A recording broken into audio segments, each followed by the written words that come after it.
Welcome to the regular meeting of the Cape Coral City Council. Today is March 22nd, 2023. This meeting now comes to order. Please stand for the invocation and pledge allegiance by Councilmember Shepherd. Join me in the Lord's Prayer. Our Father, who art in heaven, hallowed be thy name. Thy kingdom come, thy will be done on earth as it is in heaven. Give us this day our daily bread, and forgive us our trespasses, as we forgive those who trespass against us.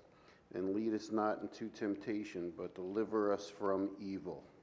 For thine is the kingdom and the power and the glory forever and ever. Amen. Amen.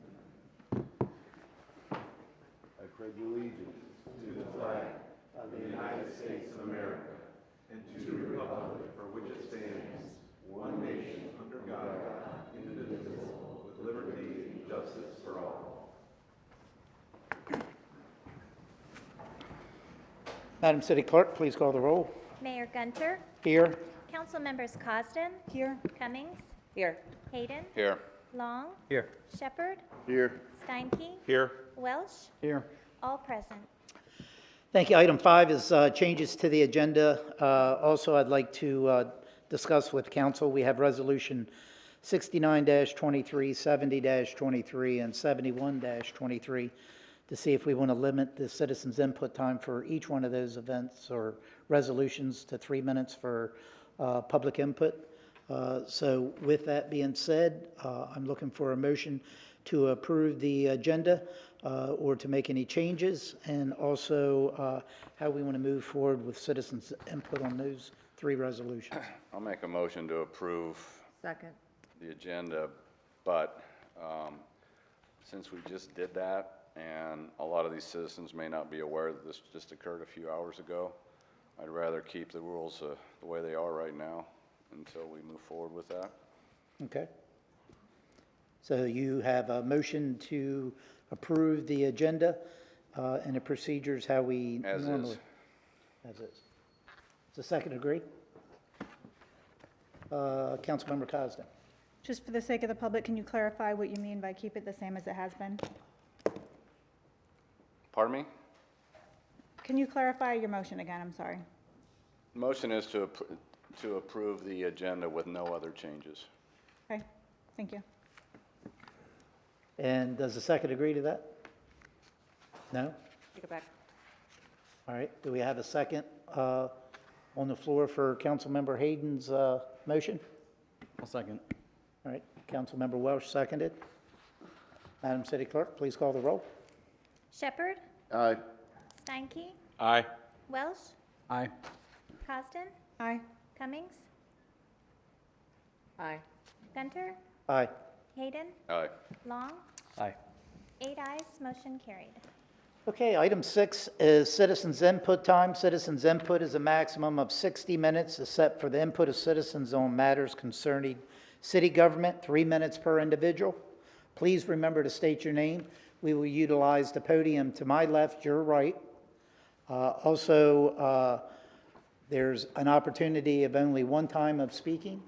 And if you are here to speak about Resolution 69-23, 70-23, or 71-23, involving the UEP and assessments, you will have to wait until those items are brought forth in the agenda to participate in public comment at that time, not during citizens' input time.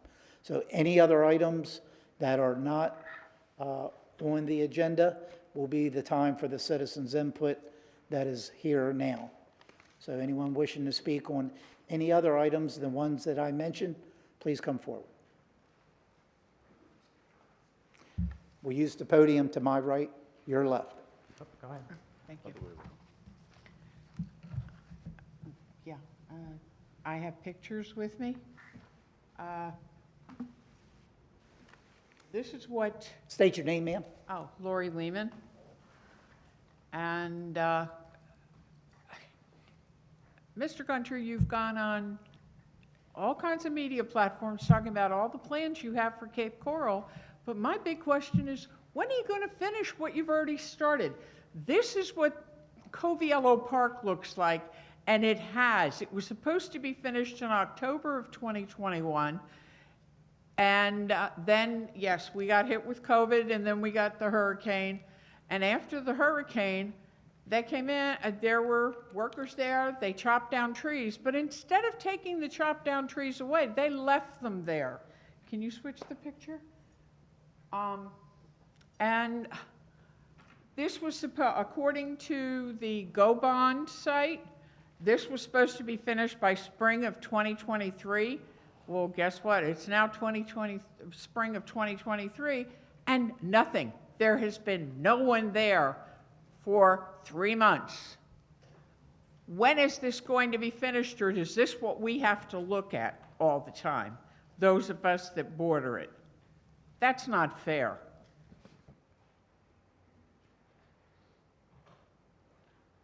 You know, I want to know from someone on the council, when is this going to be worked on, or something going to be done, so it doesn't continue to look like this? Because this isn't fair to those of us that have to border it and look at this every day.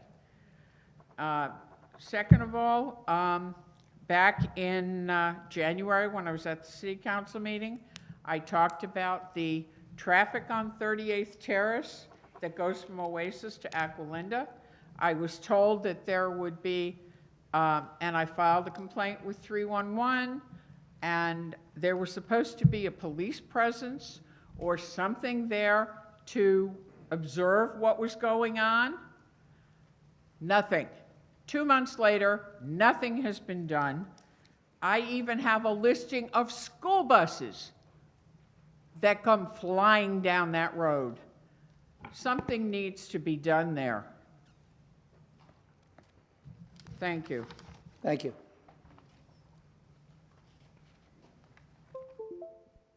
Good afternoon. My name is Joseph Benazzi. I live on Southwest First Court. Back in August of 2021, when I first learned that there was interest in developing the Piney Point acres behind my house, I did a records request, and I found out that many of our city department chairs argued against development of those properties. One cited the looming threat of sea level rise.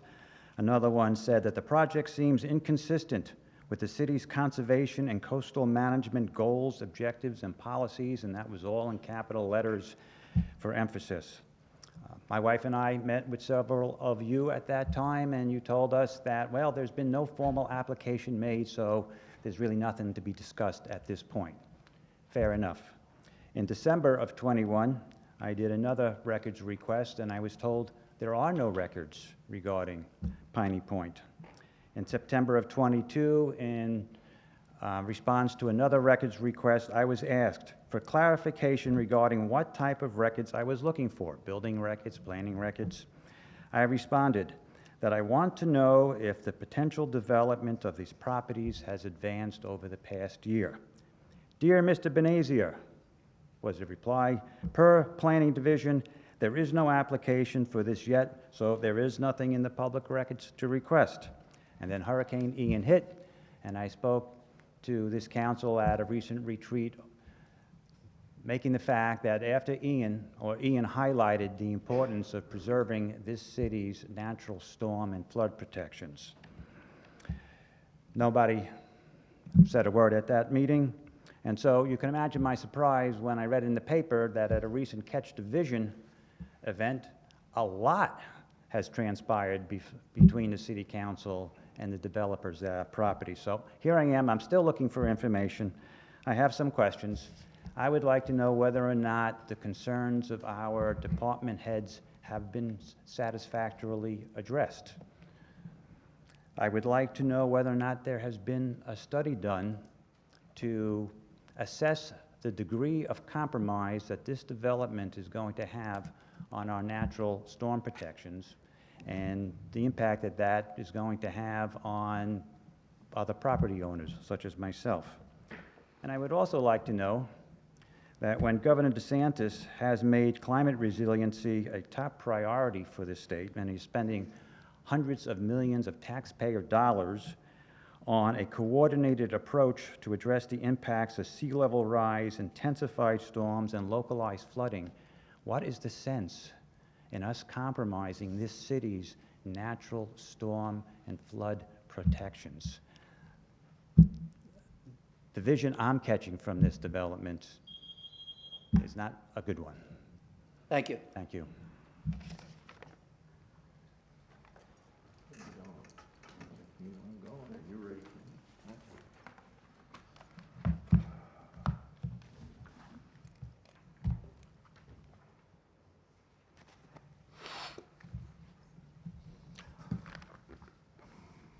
Good afternoon, Mayor, Council, Lou Navarre, Cape Coral resident, probably too long, from Sarasota. Only time I've been out of Florida is when I had to be called into the Vietnam War.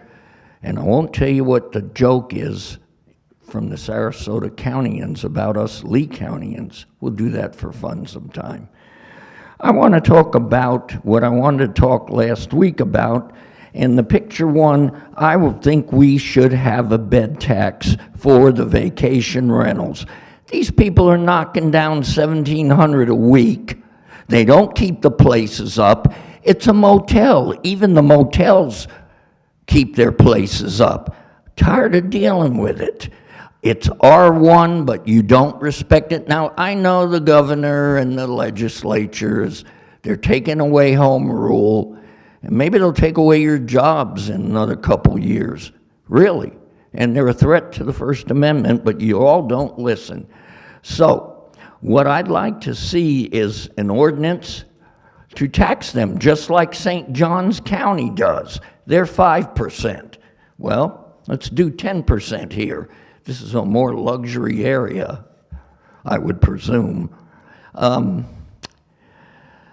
Can you show the pictures of what the vacation rental looks like next door to me, please? And I've worked with this owner, but he doesn't care. Do we have to have blight? Because they're taking their money and they don't care. And I live there. It's residential. I want the city to, and the mayor, I always tell you, get after them. This is ridiculous. Tired of those rentals. Show them the rest of the pictures. The guy wouldn't even clean up, and Patrick from Codes, oh, I don't want to do this. He was even cleaning up the guy's yard. I'm discouraged about all this. Anyway, I think you better get going on all this. And by the way, there's only 2,100 registered. Code enforcement has to have them registered, and I don't know where the money is. My records don't show it yet, but we'll do work on it. I only want to say that you went and raised the water rates, but you raised the dual water. The dual water was supposed to be $9.50 forever, and it was unlimited. Where is Mayor Joe Mazurkowitz to verify this? And I'm working on finding the council members. You're wrong again. You had no business raising that. I don't even think you have any business to raise the water bills. Thank you. Yeah, you're quite welcome. And by the way, make sure you give the employees today a 15% raise instead of a picture, Thank you. Mayor. You're welcome.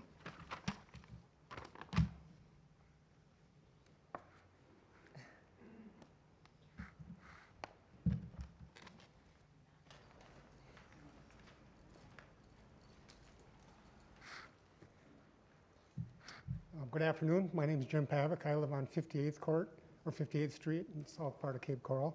The reason for my visit today here is same one as the gentleman earlier, Piney Point, also now called Redfish Point.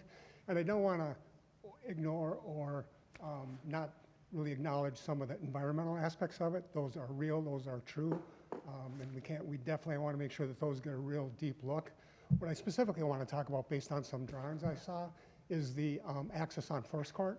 And I know that they've redone the plan. They have the plan going down Rose Garden Road, I think that's what it's called. But another access, an emergency access, they call it, on First Court still. My concern there is, how is that governed? It's supposed to be for emergency vehicles, ambulances, fire, but if it's a road, it's a road. And if it's a road, there's going to be people going on it. And I want to make sure that that's not, if again this whole thing goes through, that that's not used for construction vehicles, that's not used for delivery, that's not used for maintenance. First Court, as you probably heard many times before, 50-foot right-of-way, it's a 20-foot road. It can't handle today's traffic. Taking a walk with the dog is you're constantly walking out in the grass. It's just brutal road to even live on now, take a bike ride on.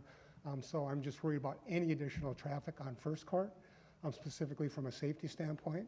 So I just want to make sure that as any ordinances are written or however this is done, it's gated or it's not even, there's not even a through road through there. Just anything to not invite more traffic on First Court. So that's all I had. Thank you very much for your time. Thank you, sir. Hi, my name is Jenna Hodge. I spoke last week but ran out of time, so I'm here to speak again. My grandmother, Barbara Hodge, was a self-made millionaire who resided in Cape Coral. After developing the onset of dementia, she met a con man and her criminally convicted wife on Craigslist. That was the last time any of us ever saw her alive. Those criminals are Joseph and Julia Bartlett, who also go by the last names of Burgess and Atari. They are here in Cape Coral now. They even show up to these city council meetings regularly. You know their faces.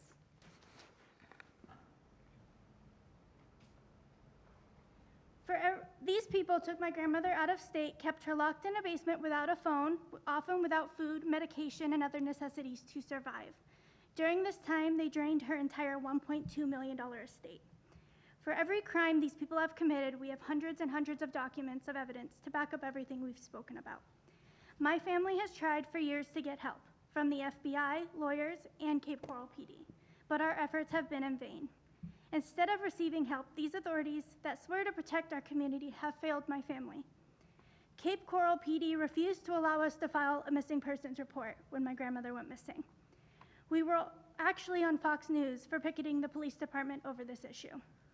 Cape Coral PD also went so far as to pull guns on us when we showed up at my grandmother's house inquiring her whereabouts with our joint deed in hand. They took the word of a criminal over my family, who has always been desperate to get our loved one back, nothing more. My grandmother passed away in 2014, and to this day, we have no idea where her ashes are. This criminal wrote a bad check on her cremation. I'm currently in school for law now.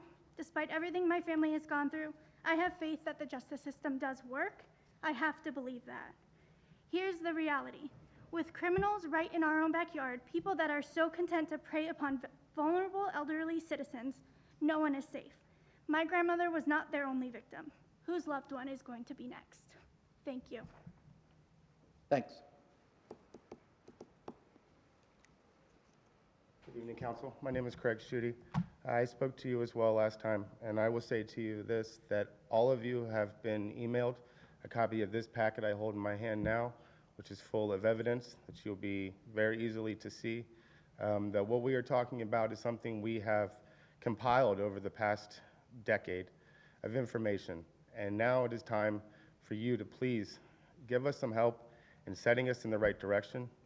The information that you will see in your email is a packet that has proof of what is going on, and there is also a video that may help to elaborate more to you the severity of the issue. I beg of you to please do what you can. The police department, the city council, you are all different now.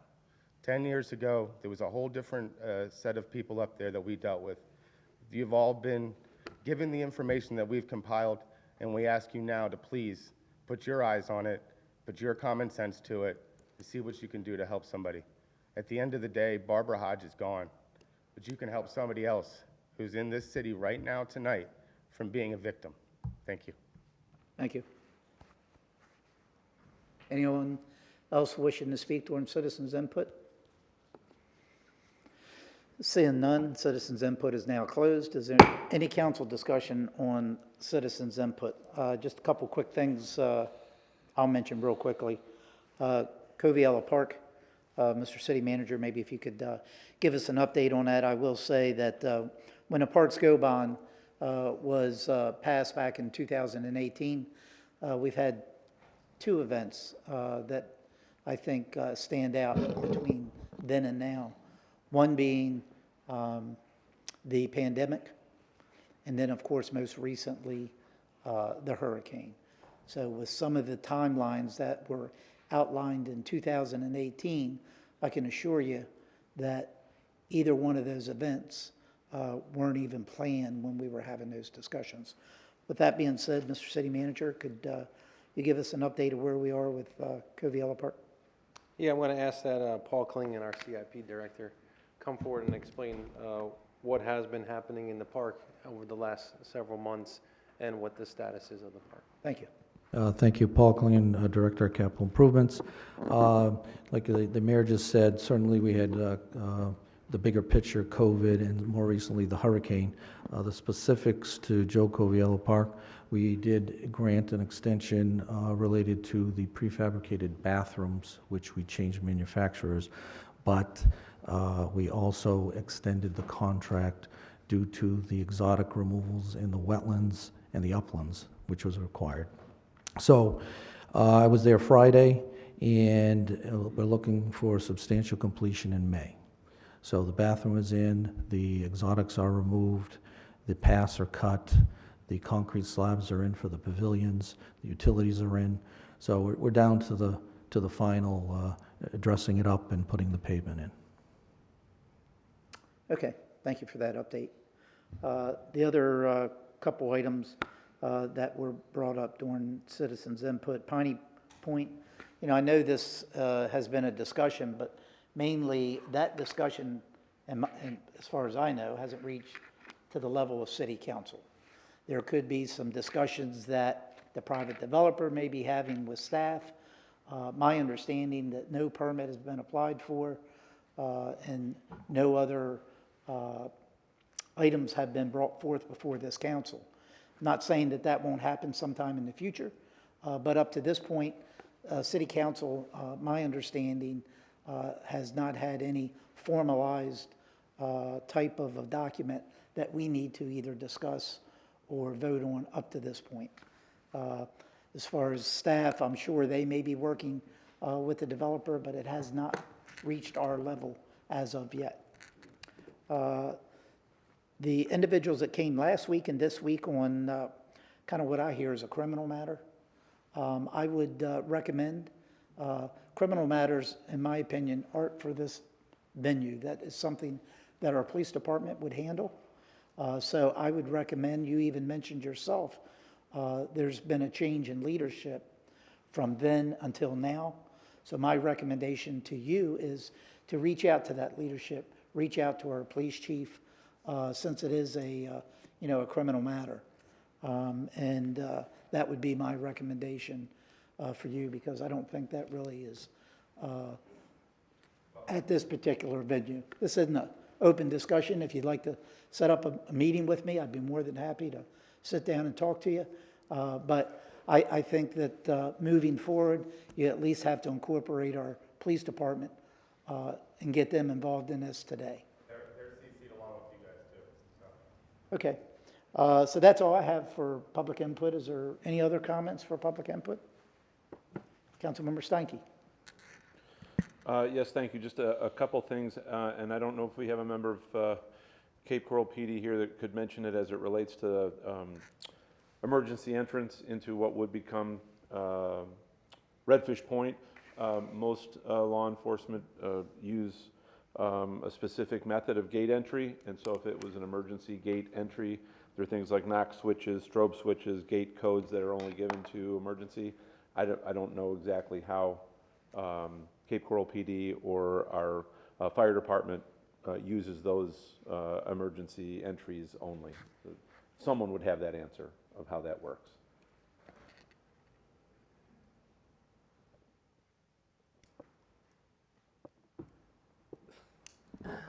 This thing constantly gives me trouble. When the packet is submitted for construction, it will outline whether or not that is going to be gated, whether or not it will be for open usage or not. All of that will be considered. My understanding, based on discussions that I've been a part of, is that it was going to be for emergency use only, just like a secondary entrance at other larger developments, so that the emergency vehicles did not have to drive all the way down and around. They could have quicker access right towards where the buildings were. But that discussion and timing is much further down the road. Okay, thank you. And my only other comment was that as it related to the missing person, then deceased. If they were out of state, which I understood to be true, then there are other law enforcement agencies that have to get involved as well. So to deal with that as a criminal matter rather than a governance matter is probably where that has to go. Councilmember Cummings? Mayor, did you hit on 38th Terrace at all with that gentleman with the traffic light? I don't think you did. I can't remember. I'm sorry? Did you hit on 38th? I did not, and I appreciate you bringing that up. Okay. Do you want to take that over? No, I think that you can go ahead and Okay. discuss that. So I believe the gentleman with the 38, where's he at? I'm sorry. There you are, sorry. Our city manager, I know, has been really working hard at looking at everything right now here in the city and trying to fix everything. So Mike Ilchism, I know that you talked about that. You hit on that. Would you like to fill her in a little bit? 38th Terrace and Algolinda, the traffic light? I don't I'm believe, throwing you in there. yeah, I don't believe I have transportation staff here to discuss the specifics on it. Okay. But we can have somebody get with her. Yeah, if we can get your email, then maybe we can email you some information, a little bit what's going on, if that's okay. Person is this. Oh, here she is. Thanks. So there is no traffic light at that location. I think the resident was talking about speeding being an issue. So we'll work with police to look into any speeding issue and anything we can do to remedy the situation. Yeah, because I think we talked about it several times. A lot of people are speeding through there, and it's a, I mean, here's a list of the buses that, and the bus numbers that Right. have come through. Yes. We'll get her information, and staff can follow up with her. Thank you. Good, Councilmember, you still have the floor. And as far as what you're saying, he's more than the victim, the senior victim. Like the mayor said, probably set up a time to meet with him, and he could probably direct you in a better direction of what to do. And we're really sorry for everything that's taken place with you guys. So, yeah. Thank you. Councilmember Shepherd?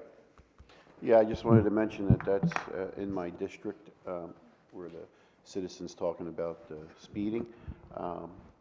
We've all, council members have discussed that, and I think everyone has noticed a more police presence on our roads. At least I have. I've had a lot of citizens tell me.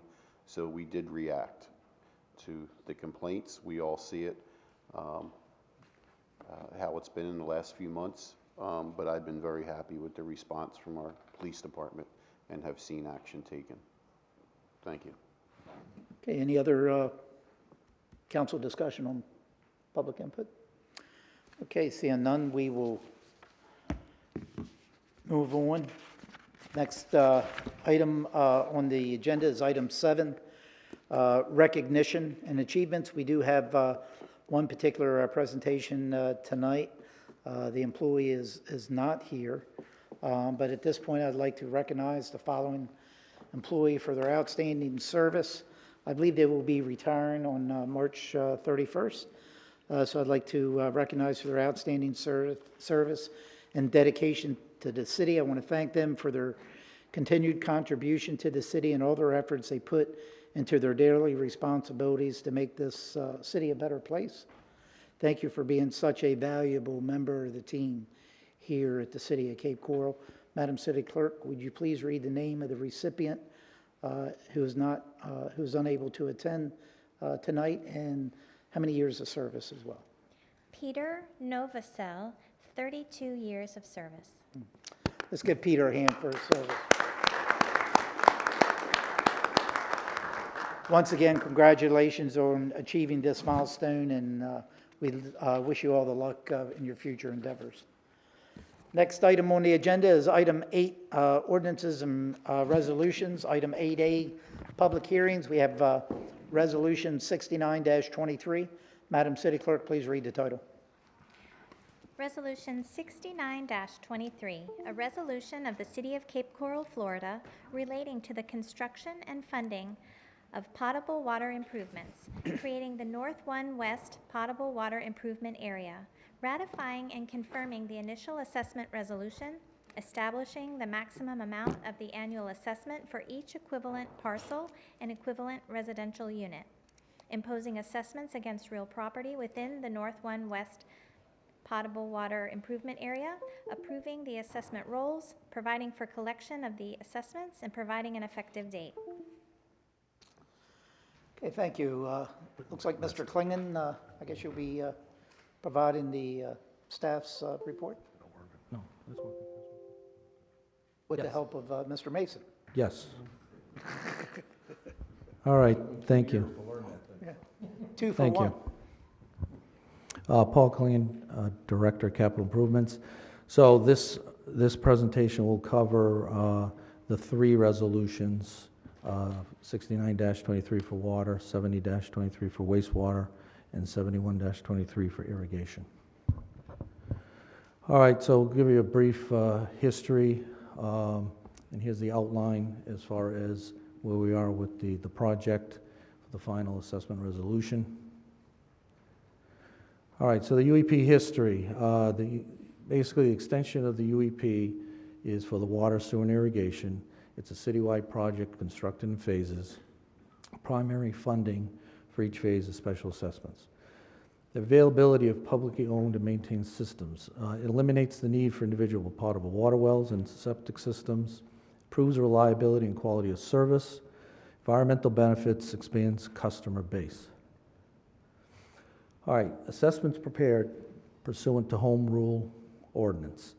So water, as we know with the wells, they're running dry occasionally as far as in saltwater intrusion.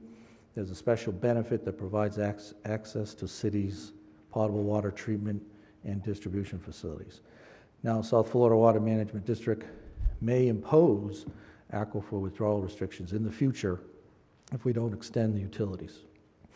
Wastewater, it eliminates the need for the on-site septic systems, which are not effective in treating sewage in urbanized areas. Special benefit provides the city's wastewater collection and treatment facilities.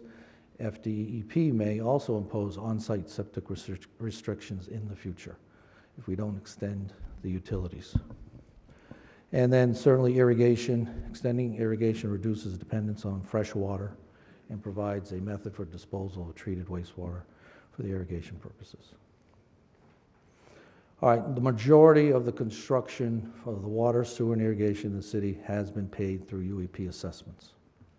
Everything there in the brown is served, and the light brown, and the remainder is the no color is the future UEP, including North 1 West. All right, UEP history, 6-7, North 2 and North 1, approved by council in 2012. We've completed 6-7, North 2, and certainly tonight we're talking about North 1 West. So the next phase, North 1 West UEP, adopts the same assessment methodology as 6-7 and North 2. There's 2 main components, the line extension, which is the square foot property, and the capital facility expansion charge, the CFEC. Assessments will be paid in full or in annual installments on the tax bill. City finances cost of the North 1 West through bonds, which is paid over time by the assessments. All right, so this is the North 1 West project area, which was defined and created early on. There was a decision through council to split it because North 2 was so big and we ripped up so much of the city that we decided to split it between North 1 West and East. So the North 1 West project area, there was a good split along Del Prado, and there's 6 utility contracts. Here's the utility construction bids with the Denko, Suzy, Mitchell, Stark, Guyman, and the total utilities construction is $203 million.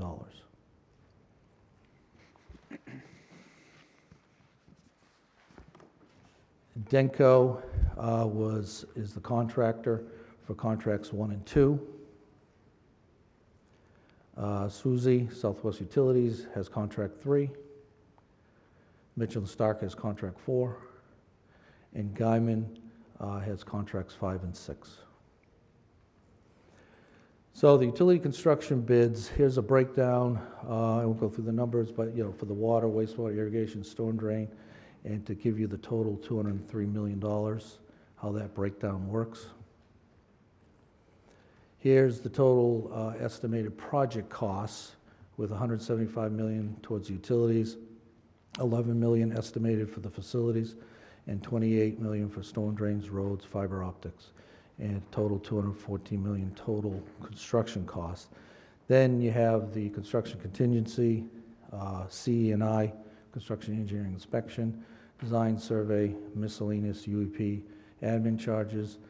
So the total project cost is $250 million. So this is the breakdown of the funding sources. 116 goes towards the line extension, which is the square foot of property, and 100.8 is paid through the CFEC and the utilities fees. 16.2 is out of transportation funds, 11.8 out of stormwater, and then 4.5 is out of utility fees, which is the fiber optics to all the facilities in the city, mainly starting with the lift stations and the master pump stations. And the total project cost is the $250 million. So the North 1 West assessment, same methodology as Southwest 6 and 7 and North 2. Again, just so the line extension or the land area square foot is based on equivalent parcel method for water and irrigation distribution, mains, and wastewater collection, whereas the CFEC is based on ERUs for treatment and transmission, the larger mains, the lift stations, the master pump stations. So there was some discussion previously, so we thought we'd present here in Cape Coral the difference between a lot and a parcel. Certainly, like the terminology, one lot is equivalent to 5,000 square feet. So 2 lots at 5,000 would be 10,000 square feet. 3 lots at 5,000 would be 15. And I'm sure we've all heard, it's a 3-lot site. That would be equivalent to that 15,000 square foot parcel. So 10,000 square feet is equivalent to 1 EP, or that equivalent parcel, whereas 15,000 would be 1.5, 20,000 would be 2, and so on. All right, so this just gives you an idea between the water, wastewater, and irrigation, how many total EPs in the project area versus the number of parcels. Here, it's just a graph and a display showing that the majority of the parcels are between 1 and 1.9, accounting for almost 98% of the parcels on the project. Now here's the actual, the assessments based on, you can see the 1 EP that across the board with water, sewer, and irrigation, you have a total of 26,617. And that, again, goes with the parcel as far as the number of EPs. Whereas the capital facility expansion charge is fixed. So for the water, sewer, and irrigation, that's 6,750. So we always compare this to a typical 1 EP or 10,000 square feet. This was an example of showing what some of the previous UEPs had as far as the cost of a home, an average home sale price versus the assessment with the CFEC. And this data was for the entire Cape Coral, because that's all we had to go back in time. But you can see the range is anywhere from a low of 6.3 to a high of 8.3. But you can see that fluctuation in average home price. Then we actually looked at the North 1 West assessment areas, and we looked at certainly sale prices, but certainly the actual home sale transactions. And you can see down in the bottom table there the different averages we took, and those ranged anywhere from 7.9 to 9.1% of the home sale price of the full assessment, the $33,000.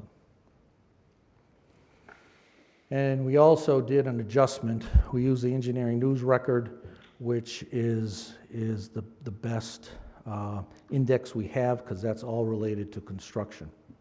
So we took a look at the Southwest 1 through 5 and 6, 7, and North 2, and brought it forward to January 2023 dollars. And you can see that in Southwest 4 and 5, actually in January 2023 dollars, that was a little more than North 1 West. And also just wanted to close with each property owner is responsible for their plumber's connection costs. This is typical. Each home has different circumstances, what's happening. We did find out in 6, 7 and North 2, there was an advantage if some homeowners got together on a street.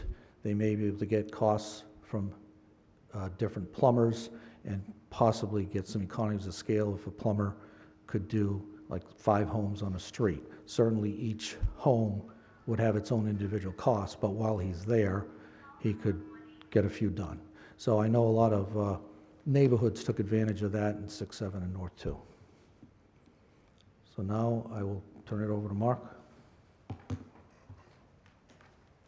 you, Paul. Mark Mason, Financial Services Director. Now I'm going to go through the assessments, the maximum assessments on an annual basis, et cetera.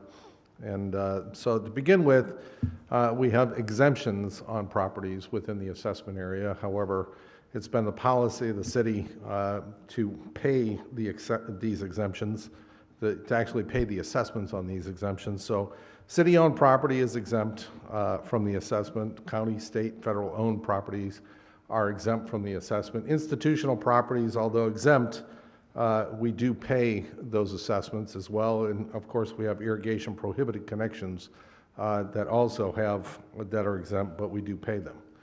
To give you an idea of what the overall cost of those assessments are that the city will pay on government parcels, all government parcels, including the city-owned parcels, a little over $6.4 million. If we finance it over a 30-year period, it'd be $718,000 a year, or a little over $22 million over the term.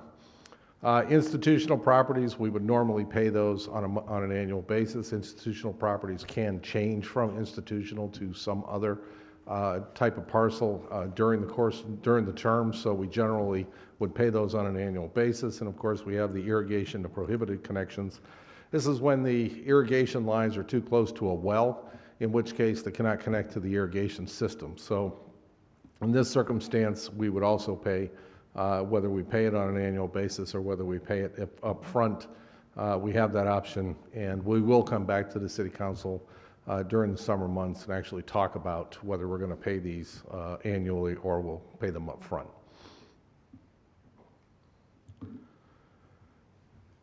So with the financing options for North 1 West, we have an initial prepayment period that will begin, assuming that these are approved tomorrow, through 9/30/2023.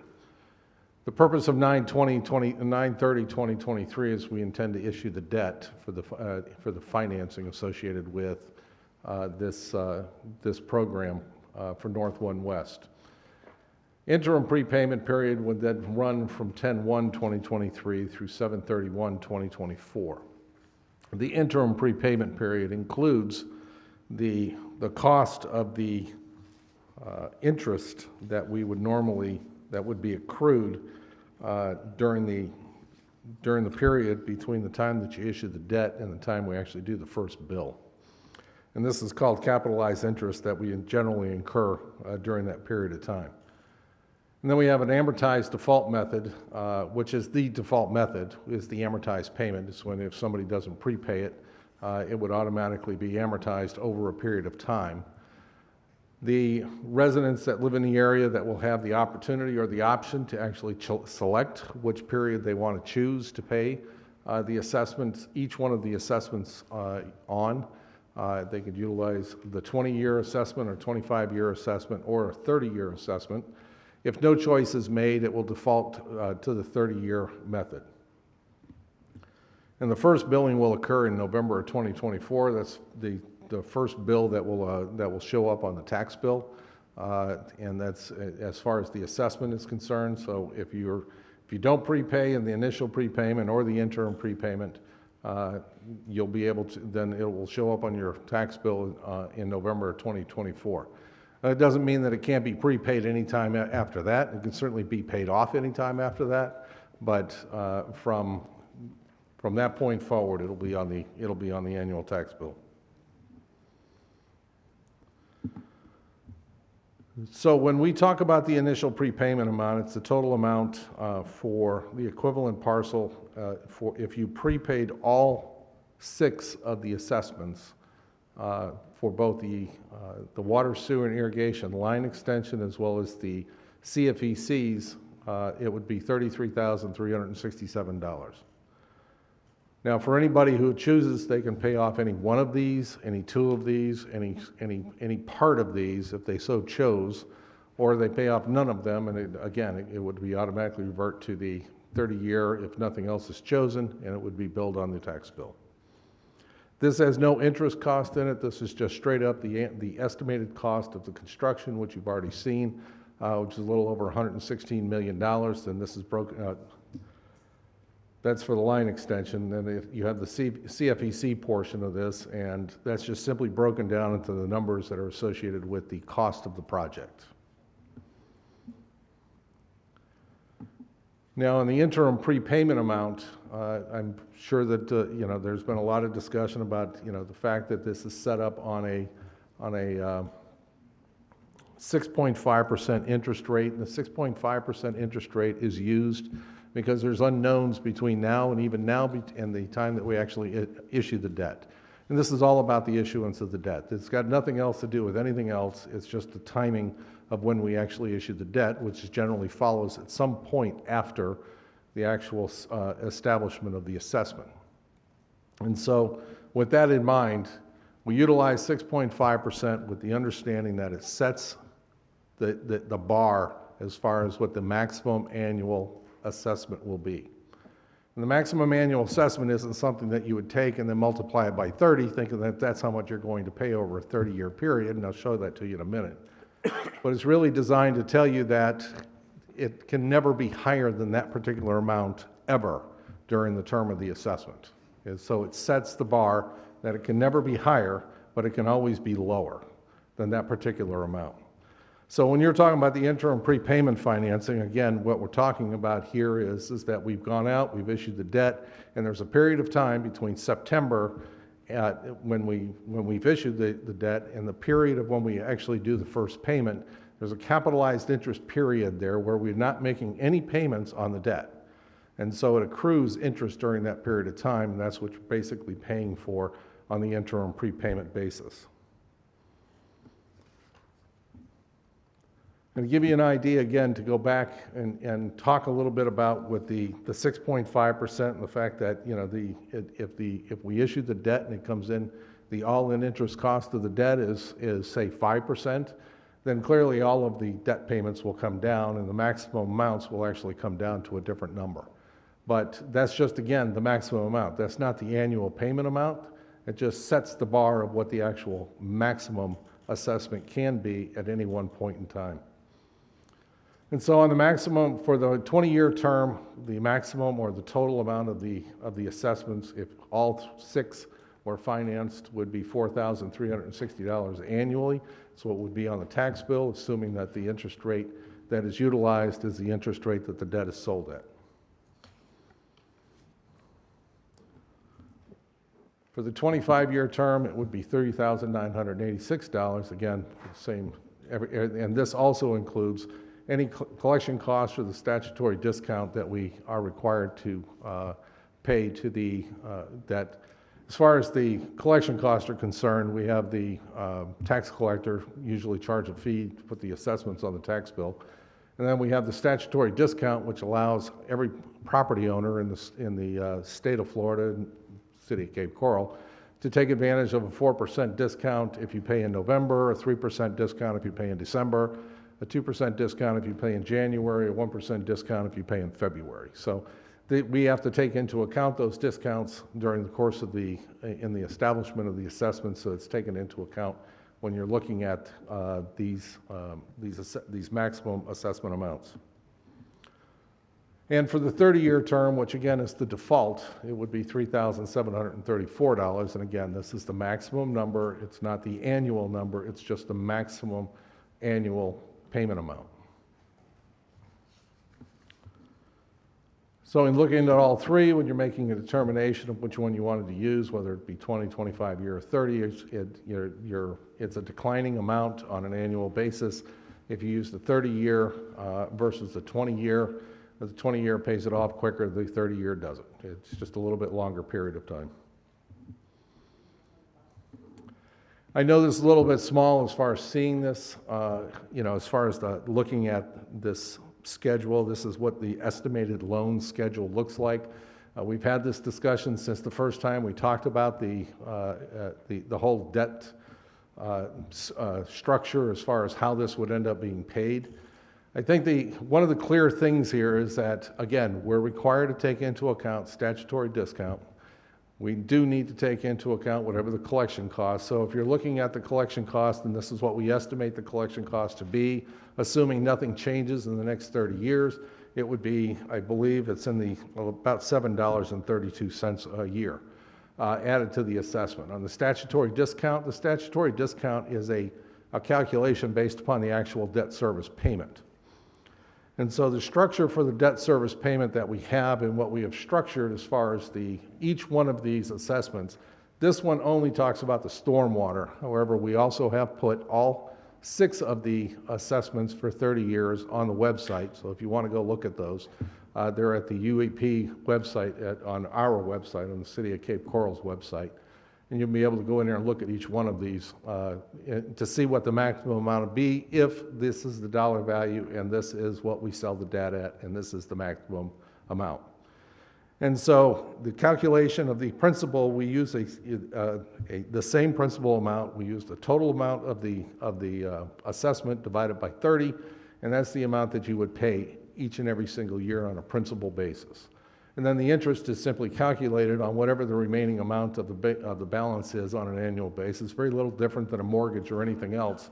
That, if I still owe, $10,000, the interest is calculated on $10,000. And then you would calculate that down through the remainder of the term at 6.5%, and that kind of gives you a basis of what the overall interest cost would be. And so when you're looking at this, at the 30 years, as I said, you don't take the maximum amount of the assessment and multiply it by 30. You have to have the actual financing terms in front of you to see this.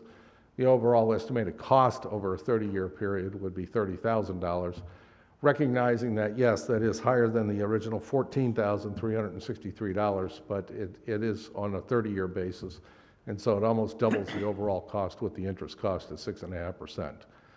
But again, this is a preliminary assessment. It sets the maximum terms of the assessment. It doesn't set what the actual amounts will be when we actually sell the debt.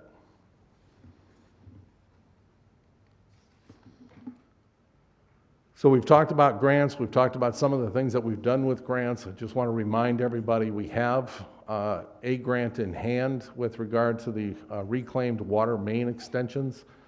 This would be applicable to the mains.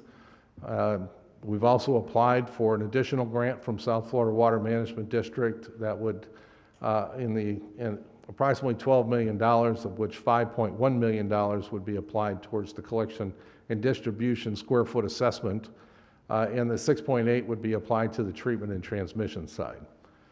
We also have a grant, or will be applying for a grant from the State Water Quality Assistance Program for the North 1 West catch basins. Of course, this is stormwater related, so it doesn't really affect the assessment, but we make every effort in order to decrease the overall cost through the acquisition of grants that are available to us.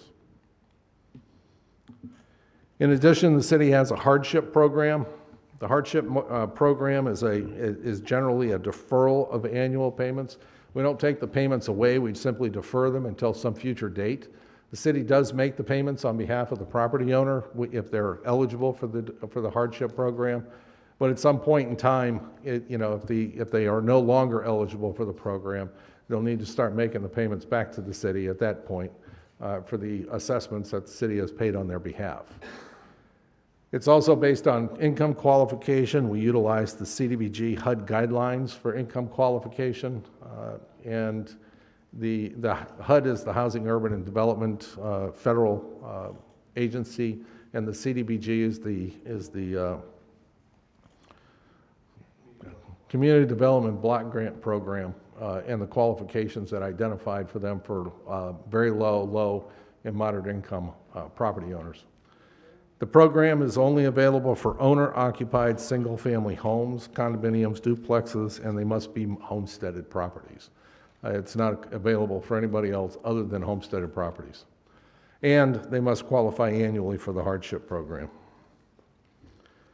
In addition, by the time we get to the point where we're going to be connecting folks, we'll have a community development block grant available to us through the CDBG program that we have with the city, that we would apply grants for very low income families to connect from the meter to the home, do the septic abandonment fee and the water meter fee. Total cost of this today, in today's dollars, is about $3,000. But this does help the very low-income families in North 1 West, as it has in North 2, as it has in Southwest 6-7, and frankly, every single previous assessment that we've done in the city. Again, the household must be income qualified in accordance with CDBG rules for very low income. Also must be a owner-occupied property, has to be homesteaded, and the homeowner must be current on their monthly mortgage payments if they have any. So next steps, we had our homeowners informational meeting on March 8th. Approximately 150 people or 150 residents who live in North 1 West came to that. Got information that they requested. We had a number of staff members here, as well as the contractors set up here in the city council chambers to kind of give an idea of what the construction looks like and where they're going to begin construction or do construction in the areas that Mr. Klingon showed you previously.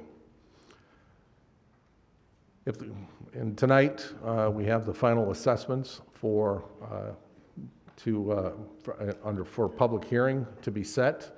And we'll also be looking at approving the resolution for the contracts as well for all 6 of the construction contracts. Again, as a reminder, the initial prepayment would begin tomorrow, assuming that they're approved tonight. And then we would, that's the initial prepayment. In April, we would bring another resolution back to the City Council for the construction, engineering, and inspection contract, also known as the CEI contract. And in April, no later than April 1st, I believe, we'll be giving the notice to proceed for the construction contracts as well, assuming that they're approved tonight. October 1, 2023 through July 31, 2024, again, is the interim prepayment period. All property owners received this information in the information packages that they were provided. And then in November 2024, our first installment on the property tax bill under the amortized method would begin, regardless of whether you chose the 20, 25-year, or 30-year amortization schedule. And we're here for any questions. Thank you. I'll now open up public hearing. If there's anyone wishing to speak on Resolution 69-23, please come forward. Remember to state your name.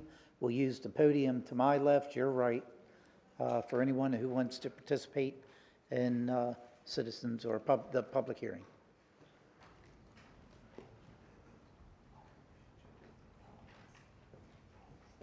Hi, my name is Fidelia Rodriguez, and I was concerned with the high cost because I know the assessment is going to be done regardless, but the cost is very high. When I bought my house in September of 2019, my realtor called the city and she was quoted $20,000 at that time. So it's almost doubled. And as far as the connection from, I guess, the road or wherever to the house, $2,500 is not true. I was given by email a list of contractors by Megan, who works for the city of Cape Coral, and among of those people, companies, was Hunk, and they said they don't even know if they're gonna do our area because they're still behind on the previous section that was supposedly done like 3 years ago. And then I called a couple of other ones, and when I said what she told me, that it would be between $1,500 and $2,500, they laughed. They said, there's no way, what do you think? She said, if the city is charging you, you know, 30-some thousand dollars, what makes you think we're gonna work for that kind of money? They told me no. So that $2,500 is not accurate. Because they started explaining, we have to go digging, we have to put pipes, we have, you know, and they went on and on. So that was my outcome. And some other companies, they're like, oh no, we don't know if we're gonna do it yet. So my guess is, just like the city says, everything goes up. Well, guess what? By the time they get to my area, it's gonna go up even more. So right now, nobody will give me a quote of $2,500 from the list I got from Megan. I didn't call any outside plumbers, just exclusively from the list she emailed me. So I am expecting, for what they said to me, between $5,000 to $7,000. That's what was quoted. Thank you. Thank you.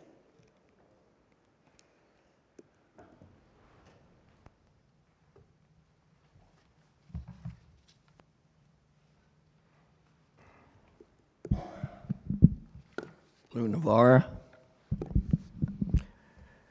First assessment, 1990.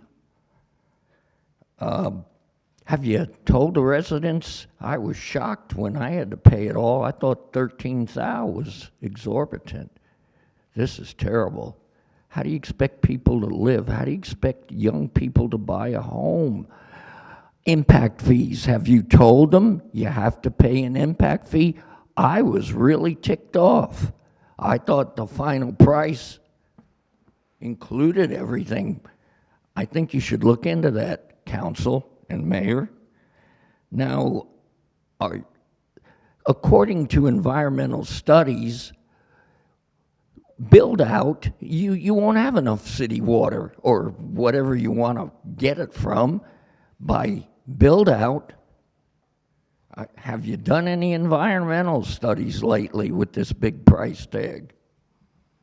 I saw blue pipes out there when I took a ride to look for the burrowing owls the other day, so I guess it's a done deal. But it's, you know, I think you need to relook at this. I know, Mayor, you've been worried about the 33, but now the gentleman said it's 35,000. The American dream. Now, I know the owners from up north, 33, 35,000, that's nothing to them. But I'm a native of Florida. What about all the people? I'm not going to get redundant. But did D.H. Horton pay? They put houses on a 40-foot lot up there by Mariner High. You know, mass homes. I really think you need to look at this. And irrigation, the lakes are dry. Go look at my lake. We're about down to a foot. You're never going to be able to do that. I'm going to ask you to suspend the irrigation improvement. You do not have enough water. It was supposed to be $9.50 forever, unlimited. Ask Mayor Joe Mazurkowitz and that council. I think this has not had enough thought. And I know, Mayor, you were concerned for the people. So, council, Mayor, let's show your concern. But let me know about the impact fees. I was really hacked off. $2,500 for sewer? I paid $500. You have to negate the septic tank? I think that was $500 back in the day. I mean, it just went on and on and on and on. But I guess I'm fortunate. I'm an old man, and it was only 13 thou. You're never going to be able to build out. You're stressed out the environment. Thank you. Thank you.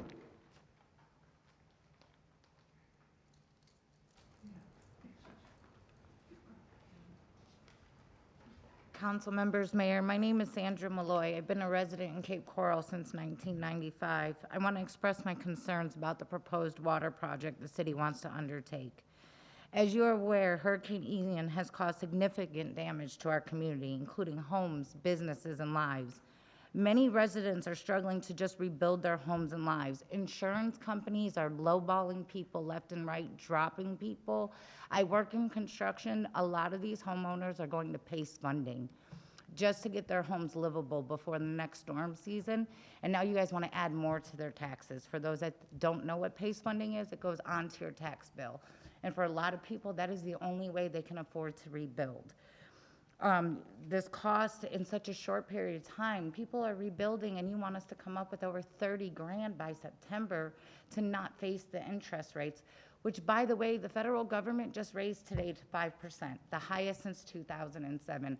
So to say a 6.5% interest rate is going to hold at the way the economy is looking, that's not going to happen in today's economic despair of what we're going through. Interest rates are constantly rising. Banks are folding. And you want to put this kind of burden on people that can't even rebuild after a hurricane. People are moving out. People have lost their homes. This is just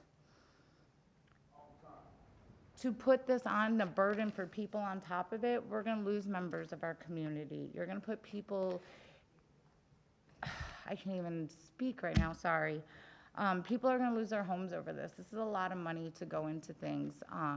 Young families, this is just something that can't be afforded at this time and is really not necessary. There's nothing wrong with our well systems right now. There's no reason to put in sewer and take out septic systems and put this type of burden.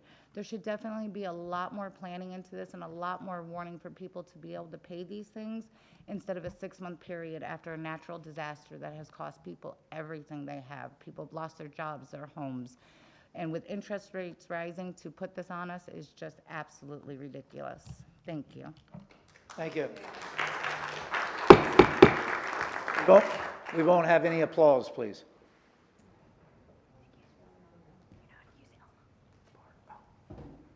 Let's see. Thank you.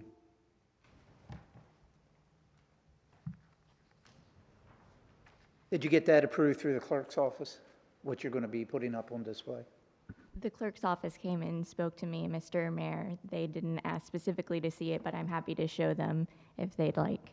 Yeah, if you're going to put it up on a projection, then city clerk's office has to approve that first, please.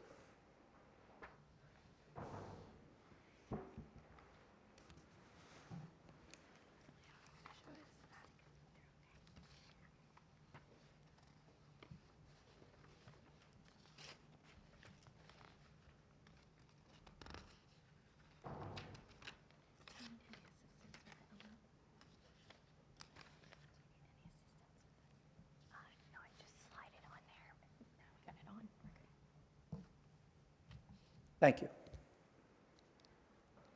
Thank you. Good evening, Mr. Mayor, council members. Thank you for allowing me to address you this evening. My name is Kara Rogers. I am a resident of Cape Coral and a local attorney.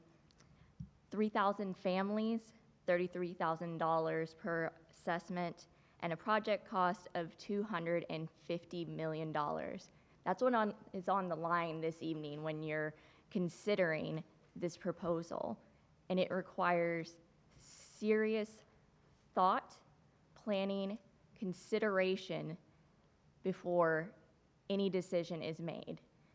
And when you're making your decision, I want you to ask if you have done the necessary amount of consideration and planning before passing this measure.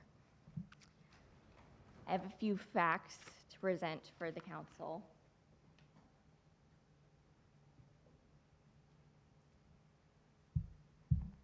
Median household income for Cape Coral is about $65,000. That means that this assessment represents about 51% of the household income if paid in full for a Cape Coral household. If it's paid over a course of 30 years, it's about 5% of the annual income. The amortization cost, we still don't have the exact figures of that. I believe it was posted online today.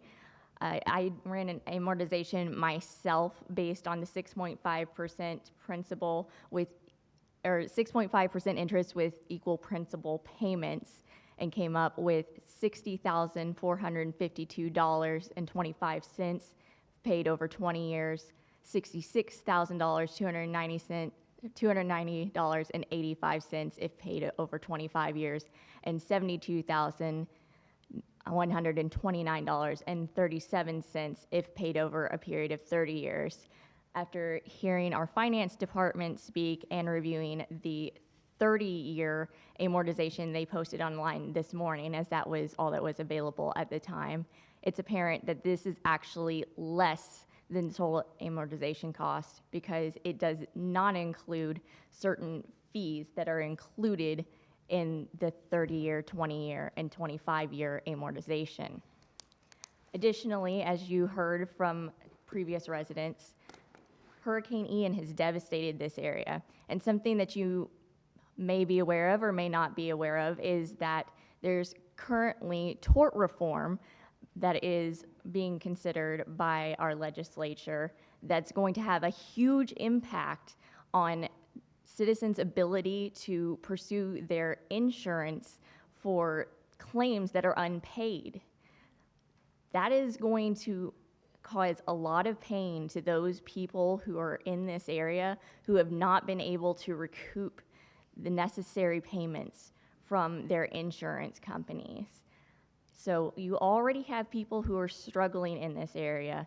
There's a bill that is being considered by the legislature that is going to make it even more difficult for these people to recover the necessary funds.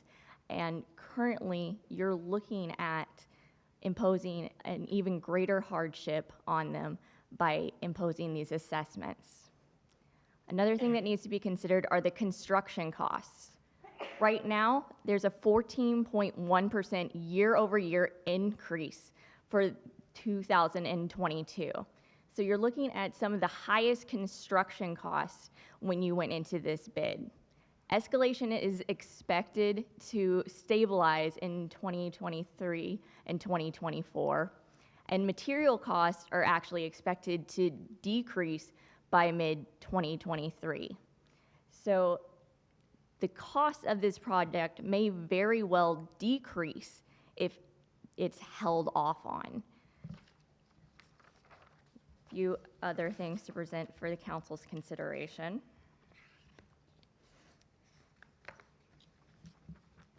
There was a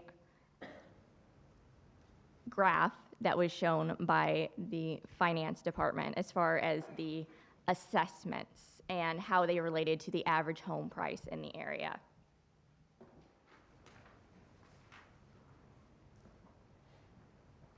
This graph particularly, and it shows that really there hasn't been a huge change in terms of the relationship to the percentage of the assessment price. The problem is when you're looking at average home price, that's skewed by homes that are outside of the normal price. That's why you traditionally use the median price, because they are not skewed by outliers. When you look at a graph that is of the median home price for the area using the exact same data from the Schimberg Center, you find that it's increased from 7.7% to 10.8% of the home value.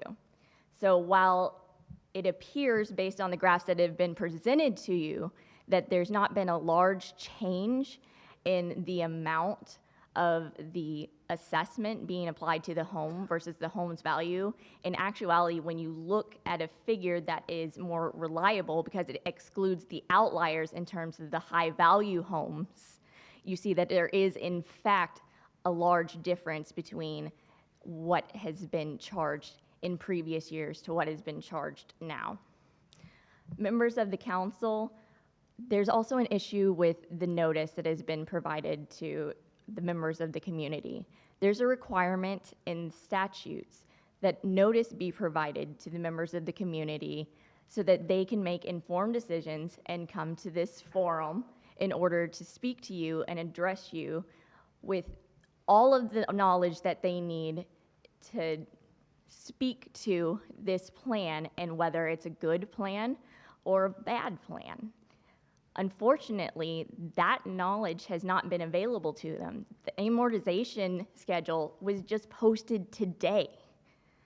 That hasn't been available to people in order for them to look at it, to consider it, to speak on it. It's a failure to our citizens to not provide them with this knowledge so that they can come here and address the council with the knowledge that they are entitled to underneath the law. For those reasons, members of the council, mayor, I'm asking you to remember that this is a matter of 3,000 families, $33,000 in assessments, and a $250 million project that requires careful consideration from you. Thank you. Thank you.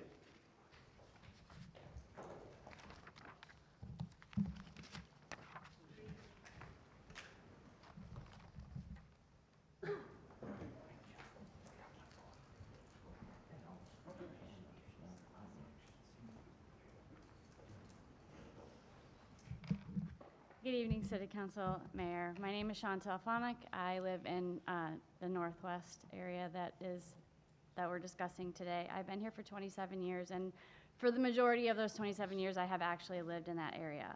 I knew prior to purchasing my house in 2012 that this is something that was coming. This is not a surprise, especially to the citizens that have lived here year over year over year. What is a surprise is the amount of money that it's going to cost us in comparison to the amount of money that it has cost in the past.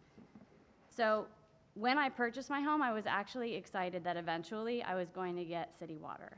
And it was explained to me that I was going to get it much sooner than I am getting it now. I've owned my house, like I said, since 2012. Because of that, the amount of money that it is going to cost has risen exponentially. When my parents bought a home near Archer and Academy decades ago, it was almost $20,000, and the assessment added to the escrow was $164 a month.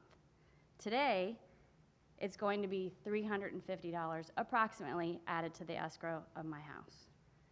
We were explained, and we're grateful, that the assessment isn't going to hit us until 2024. So that gives us time to prepare, and I see it that way, and I'm grateful for that. However, it was also explained to me in the financial meeting that I attended on the 8th that we're actually going to be taxed for 2023 and 2024 when we're taxed in 2024, which means that my escrow on a monthly basis is going to go up over $600 a month. I worked my butt off to make my mortgage what it is today, and it's much lower than the average home. My neighbors do not have that same benefit, and I am concerned for all of the citizens, not just in my area, but the citizens that have had to have dealt with this zoning previous. Like I said, this is not a surprise. So like I said, my parents paid $19,000, $20,000, something like that. I'm not saying that this isn't something that should be done. It shouldn't be done. It absolutely is something that should be done over time. It's something that's likely necessary. Do I want to give up my well and septic? Absolutely not. I like the way that my house is set up. I don't have a problem with being on a well, but I understand, whether I agree with it or not, I do understand that it is something that is likely necessary for our city. But now is not the time. As we discussed, COVID happened not just in the country, but in our area. Many businesses closed, many people went without work, and are still dealing with that today. I personally had to close my business, which is based right here in Cape Coral, because of COVID. And I have been able to turn my life around after COVID. But now we've been hit with the hurricane. And I'm still arguing with my insurance company, as are many, many people arguing with their insurance company to get all of the repairs done to their homes. Again, now is not the time. Insurance rates are going up. 2/3 of the houses in my neighborhood alone have tarps on them. Our high deductibles. I personally have a lower deductible because I've never had a claim, but many people have just recently purchased and their deductibles are over $6,000 to $10,000. And then our interest rates are going up as well. So inflation, interest rates, all of these things are happening and they're the highest that they are in decades. Again, now just isn't the time. So if we pay by September of this year, it's $33,000. If we pay by July of next year, it's $35,000. If we take the default of 30 years, we're going to pay somewhere, it sounds like, between $70,000 and $112,000. But the amount that my house is worth, the likelihood is not going to increase by that amount. It's just not. I have been dealing with the road conditions in my neighborhood, as many in my zone have, since I purchased my house in 2012. I've been told over and over again that it's not cost effective to repave my roads because the city water is coming. So I have been dealing with potholes that have potholes since 2012. And every 10 days, the city comes through and fills these potholes. And then people drive on them, and it rains, and they make a bigger hole. I have maybe a third of a road left on my street, maybe an eighth of a road left on the street behind me. So we've been dealing with this. You can't tell me that it actually costs less to pay 2 people to be in a city truck and fill potholes on a daily basis than it would be to just repave the roads. My point is that I just don't feel like we're spending money in a way that we should be spending money. There are needs, absolutely, but I feel like they could be taken care of in a much better way. In addition to that, we have to pay for the meter, we have to pay for our septic, and we have to pay for connection. Those are all in addition to the figures that were raised. As the first speaker talked, $2,500 is not the amount of money that it costs. No matter what contractor I talk to, it starts at $4,900 and it increases to $8,000. In addition to that, the city is requiring us to pull a permit for all 3 of those things, which we have to pay for. And I understand that the contractor is the person who actually has to pay and pull the permit for those things, but at the end of the day, I have to pay the contractor. So I'm still paying that permit fee, and it's still getting pulled under my residence. And after all of that, if I was able to pay it out of pocket today, it's gonna cost around $40,000, maybe a little bit more. Then I have to pay a water bill, which I don't pay now, and my property taxes will increase as they have in every other zone previously. Again, I'm not saying it isn't a necessary item that needs to happen in our city. I'm saying that now is not the time, and I'd like you to really consider postponing this into a place and a time that is much more understandable and much more achievable for our citizens. Thank you for allowing me to speak today. Thank you.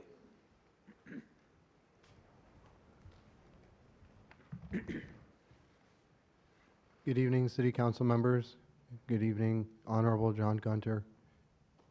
Thank you for coming today, Financial Services Department team members. My name is Christopher Martinez. I am a tenant deed on a property that has been owned in my family for 34 years. It is a vacant property. We received a letter regarding the North 1 West potable water, wastewater, and irrigation water improvement areas dated February 24th, 2023. And that letter outlined potential issues and benefits of the program, or issues that were being solved by the benefits of the program pertaining to drinking water, wells running dry, saltwater intrusion in the wells, irrigation systems availability, and septic overflow. Again, the property that I have owned, or that has been in my family, excuse me, has been vacant for the duration of the 34 years of ownership, and those benefits do not benefit my family, and those problems have not been contributed to by that property. In addition to what was outlined in that letter, one key benefit that I'd like to highlight is in the Financial Services Department presentation today. They had mentioned that one of the benefits is an expanded customer base. Well, I don't see that benefiting the citizen. I see that benefiting the city. So what I'd like to draw attention to is in the North 1 West UEP, what I'd like to draw attention to is the definition provided in section 3.06, resolution 35-23, the precursor to 69-23. and its definition of excluded parcels. It states, due to their current or planned use, excluded parcels described in Appendix D will not derive a special benefit from construction of the water distribution facilities or capital facility improvements. And therein lies my quandary as to how does the vacant property that has been vacant for the 34 years of my family's ownership, and in the 89 years since it was deeded in 1900, with no current or planned housing to be put on it, going to benefit from this? I don't think it does, and I do wonder, can you please explain at the appropriate time how vacant properties, again with no house on it currently, no permitting for construction, will benefit currently or have demonstrated that they have planned benefit in the immediate future from this endeavor?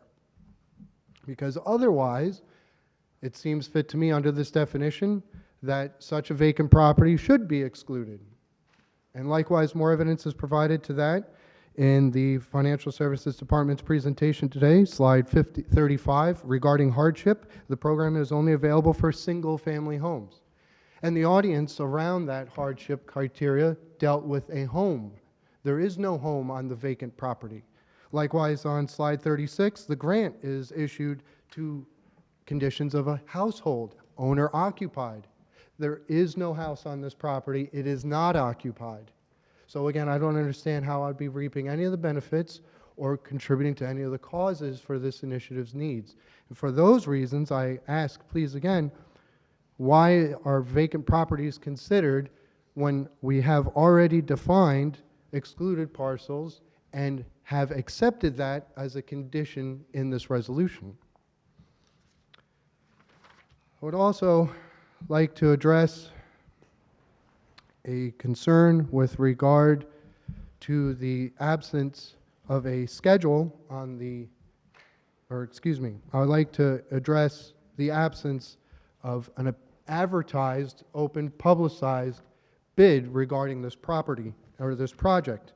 Because in the Financial Services Department website, when you look under bid process and request for proposal, anything over the value of $100,000 apparently seems to require the need to go out for bidding.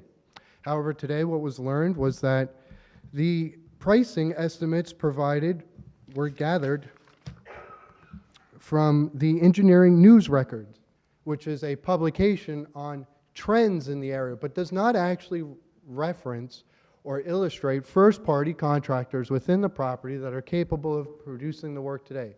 Again, to the information that was disclosed and available up until today's presentation, this is what I've been provided with in order to try to make an informed decision and explain where my lack of information may lie. And I do appreciate all of your patience on this matter.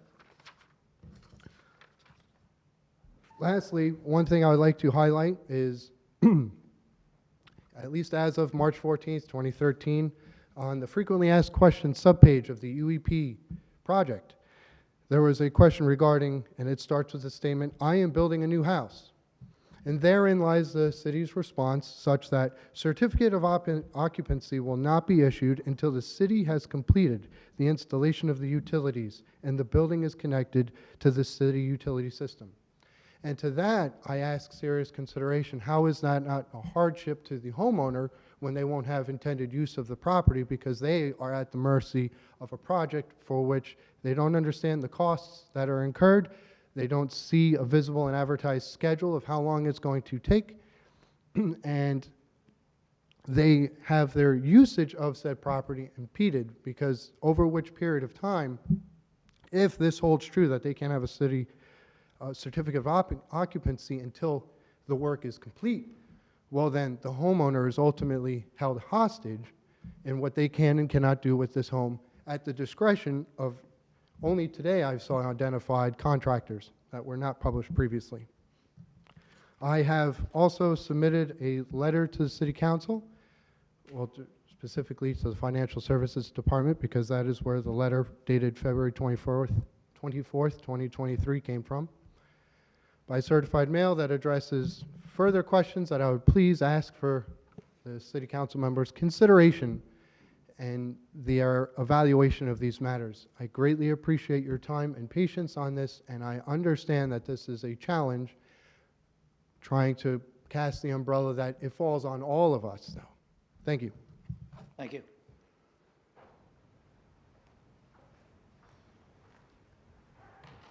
Good evening, Mayor, City Council. My name is Joanne Deniers. I live in North Cape, in the area where this proposed project is to occur.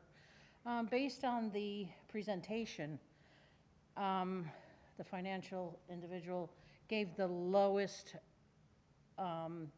figure of what it would cost an individual. I own a 3-lot site. If I do finance, if I finance at the max 30-year, I'm going to pay over $100,000 for this particular water system coming in. Unfortunately, a lot of us don't have that kind of money to put out. I might be dead by then. Whoever acquires my property, they're going to have to pay for that. But this is not a good time for this to come before us. We are still trying to rebuild our lives, trying to rebuild the city and rebuild our homes. It's just unfortunate that this project is coming our way now. We didn't know that this hurricane was going to hit us. A lot of our insurance companies have dropped us. UEP has pulled, well, not UEP, UPC has pulled out. People can't find insurance for their homes, let alone try to pay for water services. If I were to pay up front, my first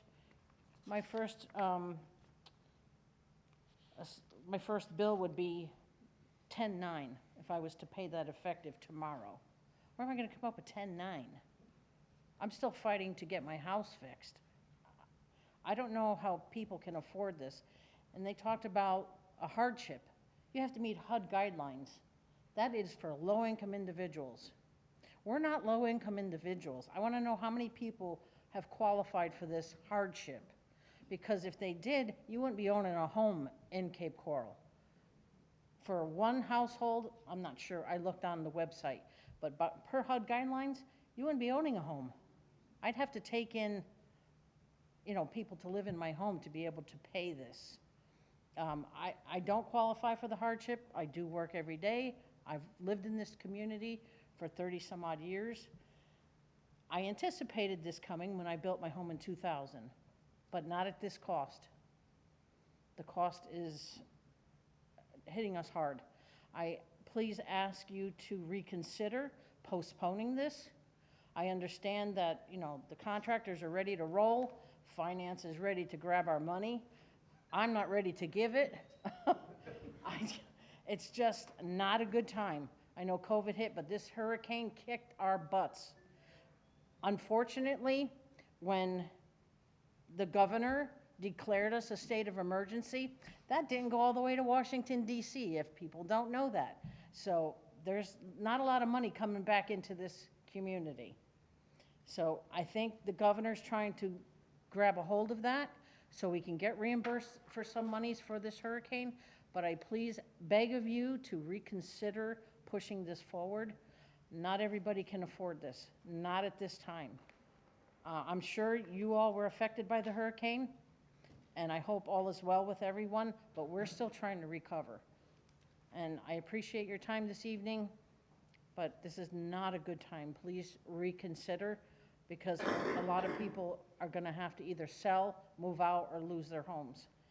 And then we're looking at worse, because you're going to force the cost of this to fall on the people that are currently living here. The people that move away, and if they do sell their homes, if they can sell their homes, because they're looking at this water coming at them, you might not be able to sell. They might have to just give it up. You're going to lose tax dollars, and you're going to force those tax dollars onto the people that are remaining. So please, I'm asking you to reconsider this at this time. It is not a good time. I know things happen that were unfortunate. No time is a good time, but now is not a good time. Please reconsider this. I appreciate your time. Thank you. Thank you. Hi, my name is David McPeak. I live in the area to be impacted.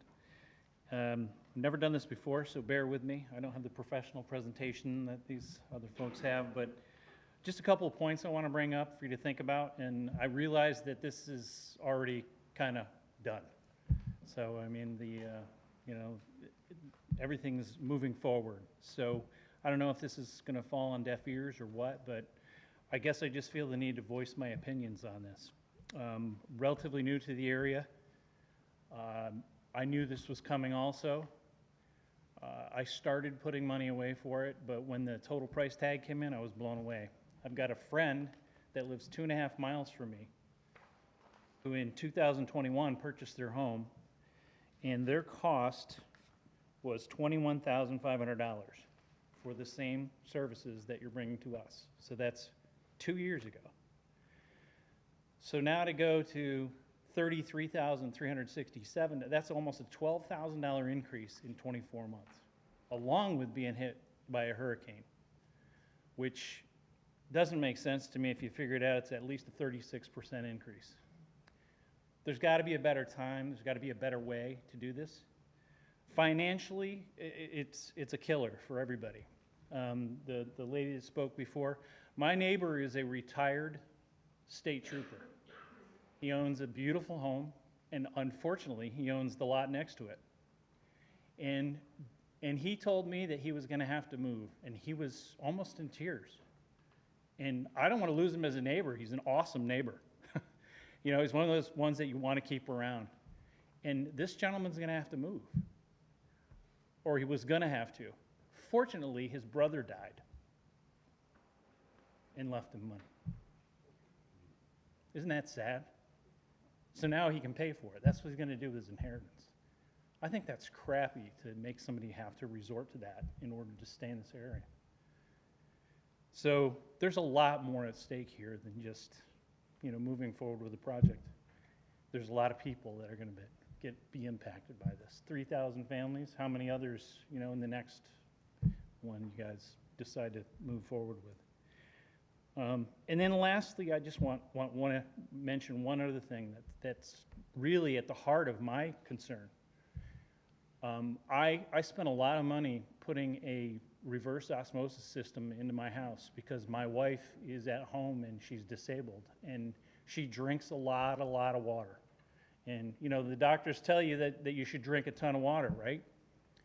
Our RO system, when you measure the total dissolved solids in it, is down around 43, 42. I don't know if you know what that means, but the water before we put it in was almost 400 something.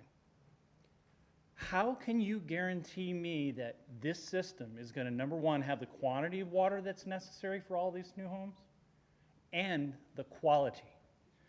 Because you know as well as I do, we're made up of over 80% water. I don't want, you know, acceptable amounts of lead in my water or acceptable amounts of, you know, any poison. Pick your poison. So I want some guarantees that this is going to have enough water and also the best quality water. And I don't know if you guys have read the news lately, but there's people being told, don't use your water, boil your water. It seems like every single week that happens. So how can you guarantee me that this is in our best interest? Personally, I want a guarantee. I don't want to drink this. You know, they just recently had a pretty amazing thing happen in, I can't remember the name of the place, East Palestine, where a train poisoned everything there. I'm not going there and drinking their water. These people lost everything. It's a sad situation. Obviously, I'm going too long because I see people nodding off. So I just want you to think about that. There's a lot more here at stake than just money. Thanks. Thank you.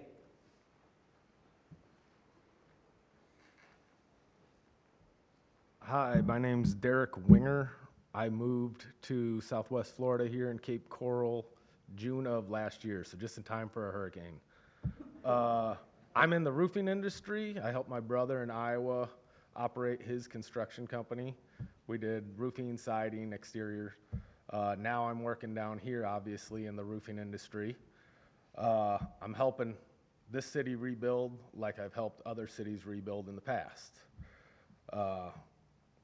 It's crazy the prices right now that I'm seeing with these numbers. The fact that we don't have the accurate numbers listed with interest, the fact that the connection costs are way higher. Everybody knows that. If you've priced anything in the construction field right now, everything's through the roof with inflation, everything like that. Most homeowners are out tens of thousands of dollars, not just their deductible. People's fences aren't being covered, or they're getting the ACV amount, the recoverable. They're not getting the recoverable depreciation on it. So my fence, I got $1,200, I think it was. If I had to replace it, it's going to be $8,000. Also, people's lanais aren't covered. A lot of people are out. My neighbor across the street from me, he's out about $40,000. The neighbor 6 houses away, he's got a $28,000 deductible because the person sold him a bad policy and he didn't understand his policy. So he has that plus other stuff not being covered. So he's out at least $40,000.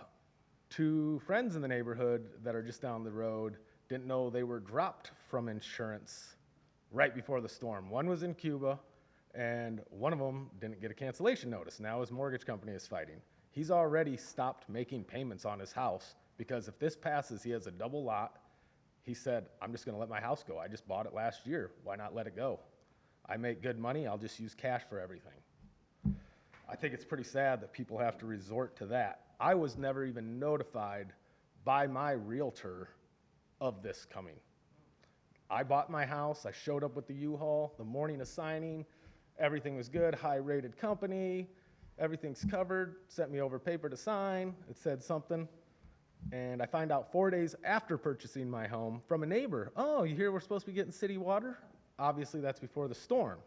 So now I'm hit with this money coming up when I already dropped $150,000 coming this way.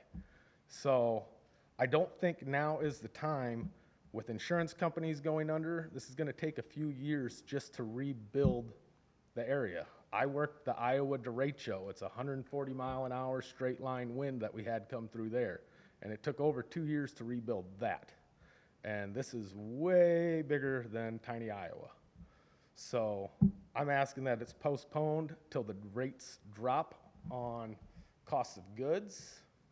And right now, like the last person spoke, said 21,000 versus what, 33,000 now.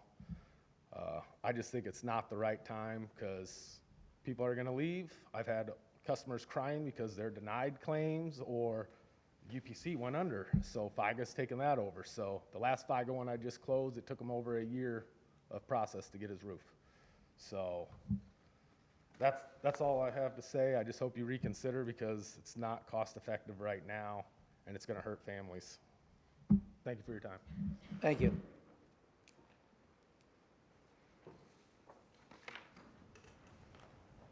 Good evening. My name is Jair, and I'm here representing my father. He wasn't able to be here because he's at work. I'm currently 25 years old, and I'm a college student. And just thinking about the prices that they have shown today, I think it's kind of mind-boggle. $250 million. If you multiply 3,000 families by the average $33,000 that their financial counselor has said, that comes out to $99 million. So how come if it's $99 million, why they're charging $250 million? I understand that there's like construction fees and there's fees for everything.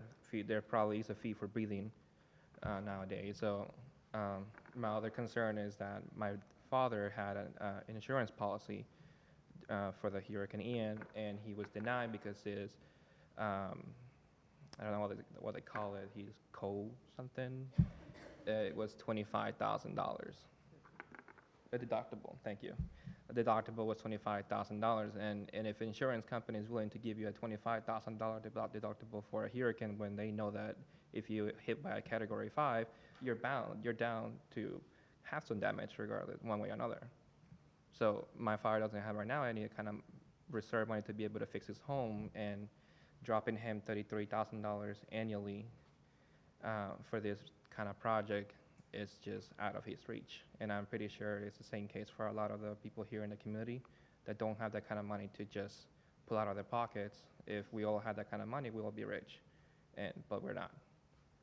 So I'm just concerned as a citizen. I'm actually a citizen from Lee County. I live in Fort Myers. I'm not from Cape Coral, sorry. I'm here mostly representing my father, who does live here in Cape Coral and doesn't have the means to be able to communicate his thoughts and concerns. So here I am for him. So I do propose for you guys to hopefully postpone this project. I think it's a wonderful project. You know, having city water directly to your homes is way better than having dwelling water where it's like not efficient. You don't have it directly all the time and they might dry out. There's the benefits and there's cons for everything. And I think at this point, how we say in my school, you know, you have to do the benefits outweigh the risk. And I think at this point, there is more risk than there is benefit.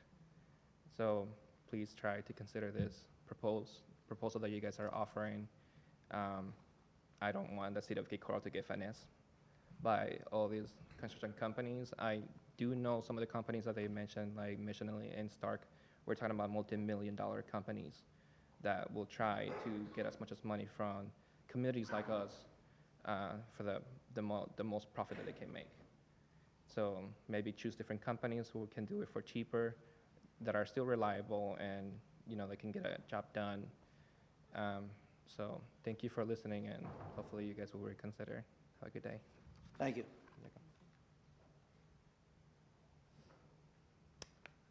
Good evening. My name is Terry Lee Parker.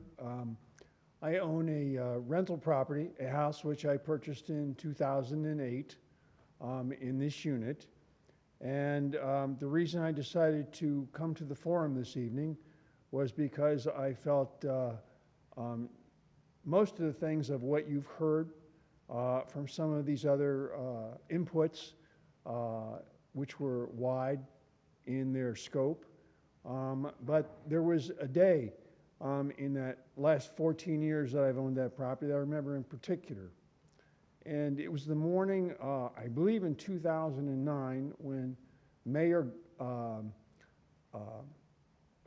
gosh, his name is slipping me, the mayor of this city, before the Lee County clerk, purchased the property called Seven Islands, which I understand City Council has negotiations or a contract for the sale of. And only through media was I able to learn that the funds that the mayor, Sullivan was his name, took the money from the Utility Expansion Fund.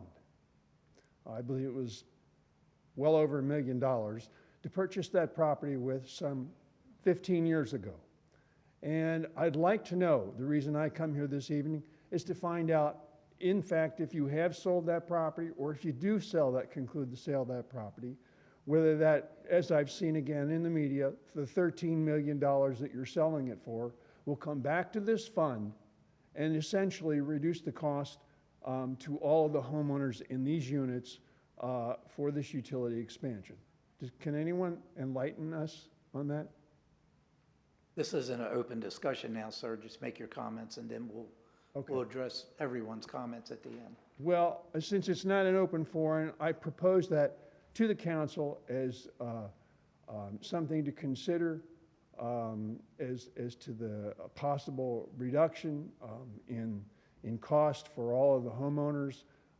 The burden is enormous as it is. I don't think we need to add any more to it. On top of that, you know, I've had personally a wide and educated background in the real estate and development field. A small portion of which was working as a right-of-way appraiser. And when you go adding $33,000 to a standard two-lot assessment that is worth $30,000 to $40,000, essentially you're condemning it. So in my opinion, I mean, if you add that to the lots in that unit, and we all understand the economic, the future, the inflationary, and the ecological impact We all know why it's there and the population growth here in the city. We understand all that. But for the time being, I want you to really carefully weigh the fact that you're inversely condemning everybody's lots. I mean, they're just going to let them go for back taxes, and that's going to be a crowded room in the county courthouse for years to come because they're not going to pay your utility systems because they aren't worth it. The chances of them going from 40 to 75 overnight for a dry lot, I think, are zilch, looking at our home values medium about $300,000. So I think you need to carefully weigh that impact. What you're doing to you're condemning everybody's lots that are vacant, and it is, you know, if there's a way to escape some of that by taking the 7 Island funds and returning it to this, I think that you would be doing yourself a great omen in putting that out to the public in the event that that was possible. Thank you. Thank you.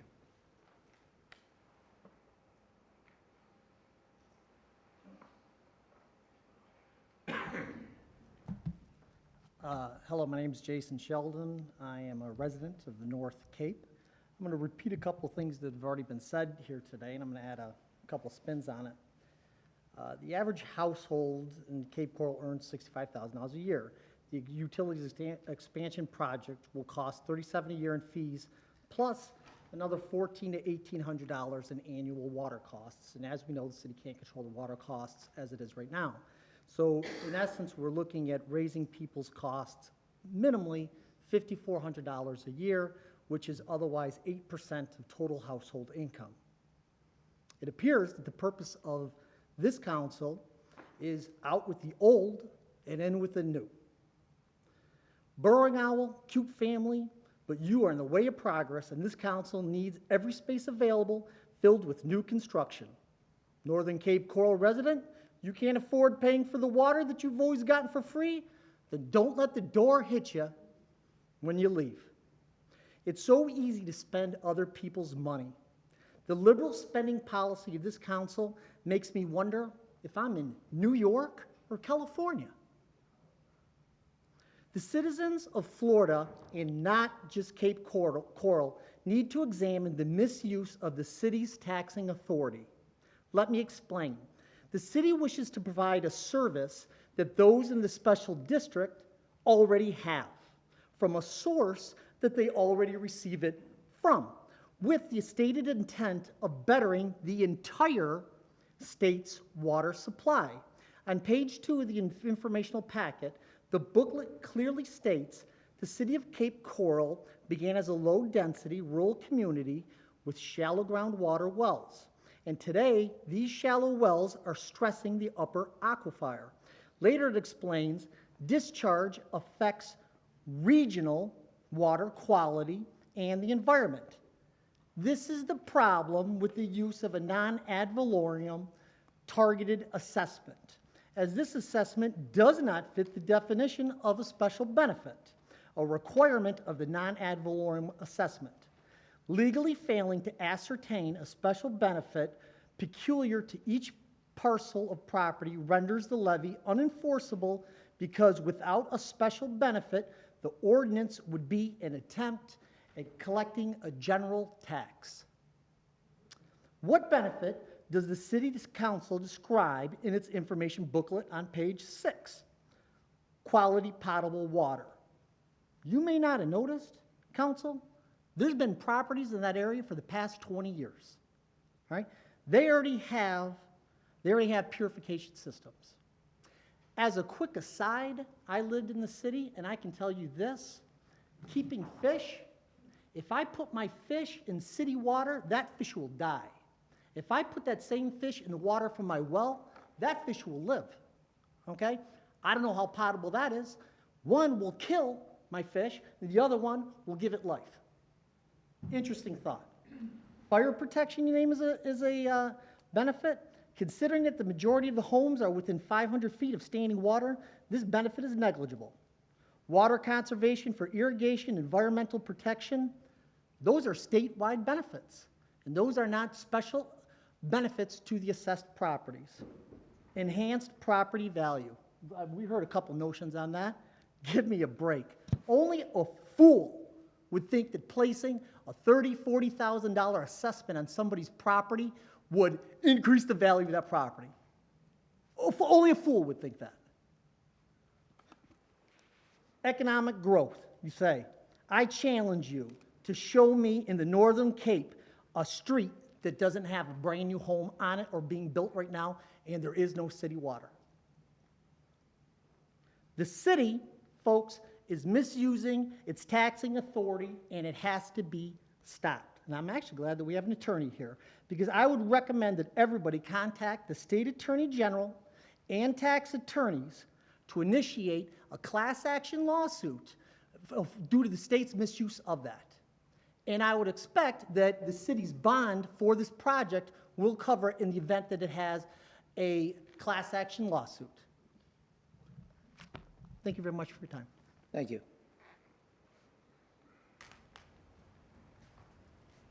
Good evening, Mayor and Council. My name is Teresa Woods. I have lived in Cape Coral for 17 years.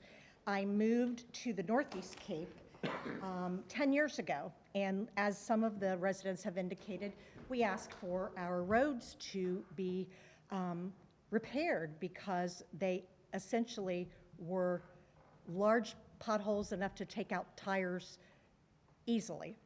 We were told back at that time, oh, just wait, the city water will be here in a year or two. So I did some research after the citizen meeting that I was very surprised to see was more of a, this is what you're going to pay, folks, not a, this is what's proposed kind of a meeting. So on the move back in spring of 2012, on the front page said that the UEP was going to come to Southwest 67, North 2, and North 1 by 2013. So great, we thought we might get our water then. That fell through. I'm not sure why. I did some more checking. The next time that I personally had a letter was 2020 that said that the assessments were expected in spring of 2022.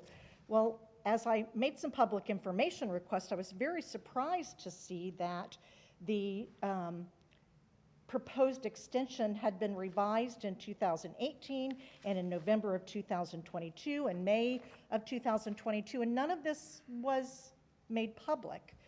I've made several requests for public information about how we came to where we are today with all of these bids.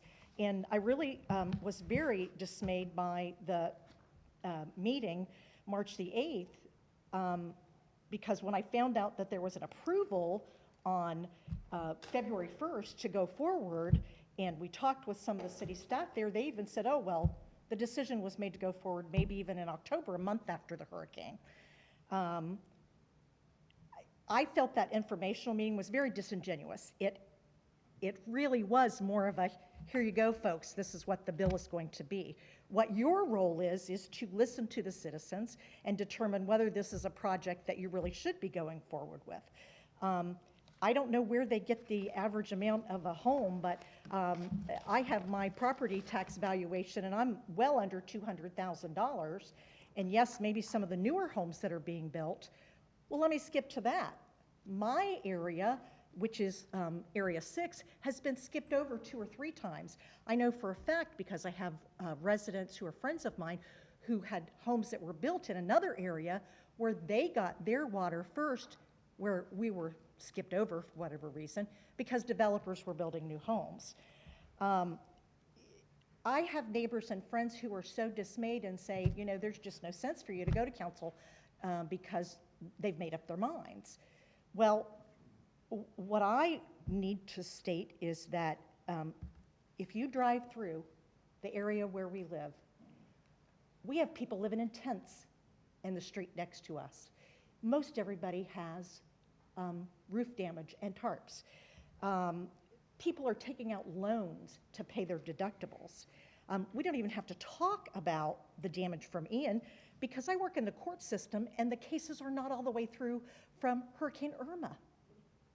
And families can barely afford now. I have a daughter who wants to get married and buy a home, and she lives in a rental in Cape Coral, and she knows that she's not going to be able to afford it. I think if you continue with this process, you're going to run people out. We have neighbors behind us who are retired, who are fairly well off, who they have a triple lot and said, I'm calling a realtor.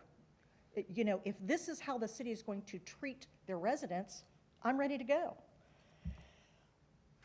I understand that we have all these inflationary costs and all these material costs, but the fact that back when originally our residential area was supposed to get this, the cost was then $10,000, then $12,000, then $16,000, then $18,000. The fact that the pay ahead in 6 months or less is $33,367 is obscene.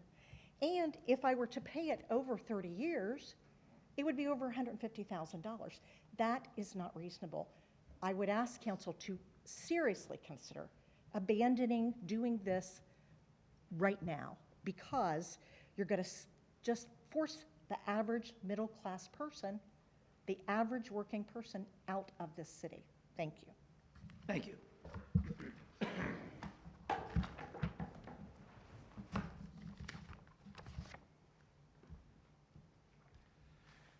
Good evening, everyone. My name is Paul Sportleader. I live in Northeast Cape. On my way over here, I called a friend of mine who's in construction and talked with him about a new development, okay? And I said, what's the first thing that goes in a new development? Say you've got 100 acres of land and you're gonna build houses in that area. He says, the first thing that goes in is you lay out where your roads are gonna be, and then you lay out and put the pipe in for the city sewer and water, because city sewer and water is going to come, okay? I don't understand why I have to pay $30,000+ for something that should have been done in the beginning that's not being done now, okay? Or that it's now being done. And it just doesn't make any sense why it went from $20,000 to $33,000 in a few years. I understand inflation, but my paycheck didn't go up by $12,000 over the last 2 years. I don't know about anybody else's. And you know, the thing of it is that even in some of the areas that are getting sewer and water now, they're not charging them $33,000 to run the pipes through per house, and then charging them $200+ a month for your city sewer and water. I mean, that's like buying a car, throwing it in the river, and then still having to pay for it, okay? That's how I feel about it. And in talking to some of the contractors, you know, that I know and spend time around, obviously you can see where, oh, wrong side. What I do, I talk to contractors, I sell vehicles to contractors, I work with contractors. The price of a truck hasn't gone up $12,000 in the last 5 years. It just hasn't, okay? My paycheck has gone actually down in the last 5 years, but I'm still doing something that I love. I love my yard. I love my house. I got $20,000 worth of roof damage I got to put a new roof on. I got probably $20,000 worth of damage to the siding on my house. I've got, you know, and that's not even all of it. So I'm going to have to pay somewhere between $40,000 and $80,000 to get my house back into shape. And then we tack $33,000 on top of that, plus another $5,000 to $7,000 worth of incidentals to hook my house up to it and get rid of my septic system. You know, every place else that I've talked to, everyone else is doing this, has told me the same thing. Run the stuff by, that's great. Don't have to hook up to it. When yours fails, then you have to hook up to it. You can't put a new well in. You can't put a new septic system in. You hook up to it at that time. It's called being grandfathered in, okay? And there's numerous cities, not only in the state of Florida, but in every other state in the United States, that's how they do it. I don't understand why I've got to pay $33,000. So my basic monthly outlay for city and water, if I amortize it over 30 years, it's going to cost me roughly $200 a month for that, and probably another $200 a month for my sewer and water bill. So I'm paying $400 a month, and I haven't made my house payment, I haven't made my electricity payment, I haven't done anything else except pay for my sewer and water. That's seriously, and I invite all of you to look up my address, come over and see my backyard that I spent hours and hours and months getting my backyard looking as nice as it does, so I can go out there and enjoy the peace and quiet in my neighborhood. No big problems, no big partiers, no nothing like that. It's a nice neighborhood and it's quiet. And I can sit out back there and have a beverage and sit on my lanai and watch my dogs run around the fenced-in backyard, and it's a beautiful backyard that probably, if this goes through, somebody else is going to be enjoying besides me, because I can't see making my house payment, my house costs go up by 50% just to have sewer and water that doesn't give me the quality of water that I have now. And the sewer is just the sewer I pay to get it pumped every 2 years. It is what it is. Thank you for your time. Thank you. Good evening. My name is Sonja Boss. As you hear it probably in my weird accent, I'm originally from Germany. First time I visited Cape Coral 1991, and I fell in love. So 2018, I was 50 years old. I moved to this beautiful city. And when I just walked down here, entered the building, I reread the mission statement. So you are there for the people. And I monitored you very good in the last couple of hours. And I see that you are interested. You know, back in Germany, in my first life, I worked for huge companies and even for the government in Berlin. So the financial service director, he sold his numbers pretty good. And I get that. And I get that the city is a business to run. All the buts which might come now, you heard in the last hour. And to be honest, I heard so many sad stories. I live in the Northeast, I built a new construction, and trust me, I could afford that. But it's not the right time to do. When I hear 21,000 to 33,000, then I only can address the project manager, whoever is responsible for this project. Wait a little bit, wait a year, wait half a year until labor cost hopefully is coming down a little bit or going back to normal. If I want to hire people now, I pay 40, 45 bucks an hour. 5 years ago, it was 15. Wait until the supply chain situation is a little bit calmed down. Probably, hopefully, material costs are coming down. And if it's not too late, whoever is responsible for this project, reconsider this. And a couple of people said, now it's not the time. I would love to have the connection, but not now. Probably there is a slight chance, just a slight, teeny, tiny, I love this word, teeny, tiny, chance to postpone the whole project just a bit. Thank you for your time. Thank you.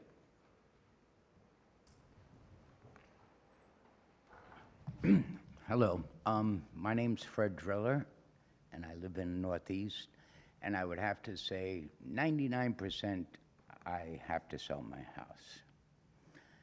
Now, I know everyone has problems. The hurricane, you live here, so you know, you look around and every other house maybe has a tarp on the roof, which isn't my problem, because I don't have that problem. However, I did know that they're coming ever since I bought the house in 2013.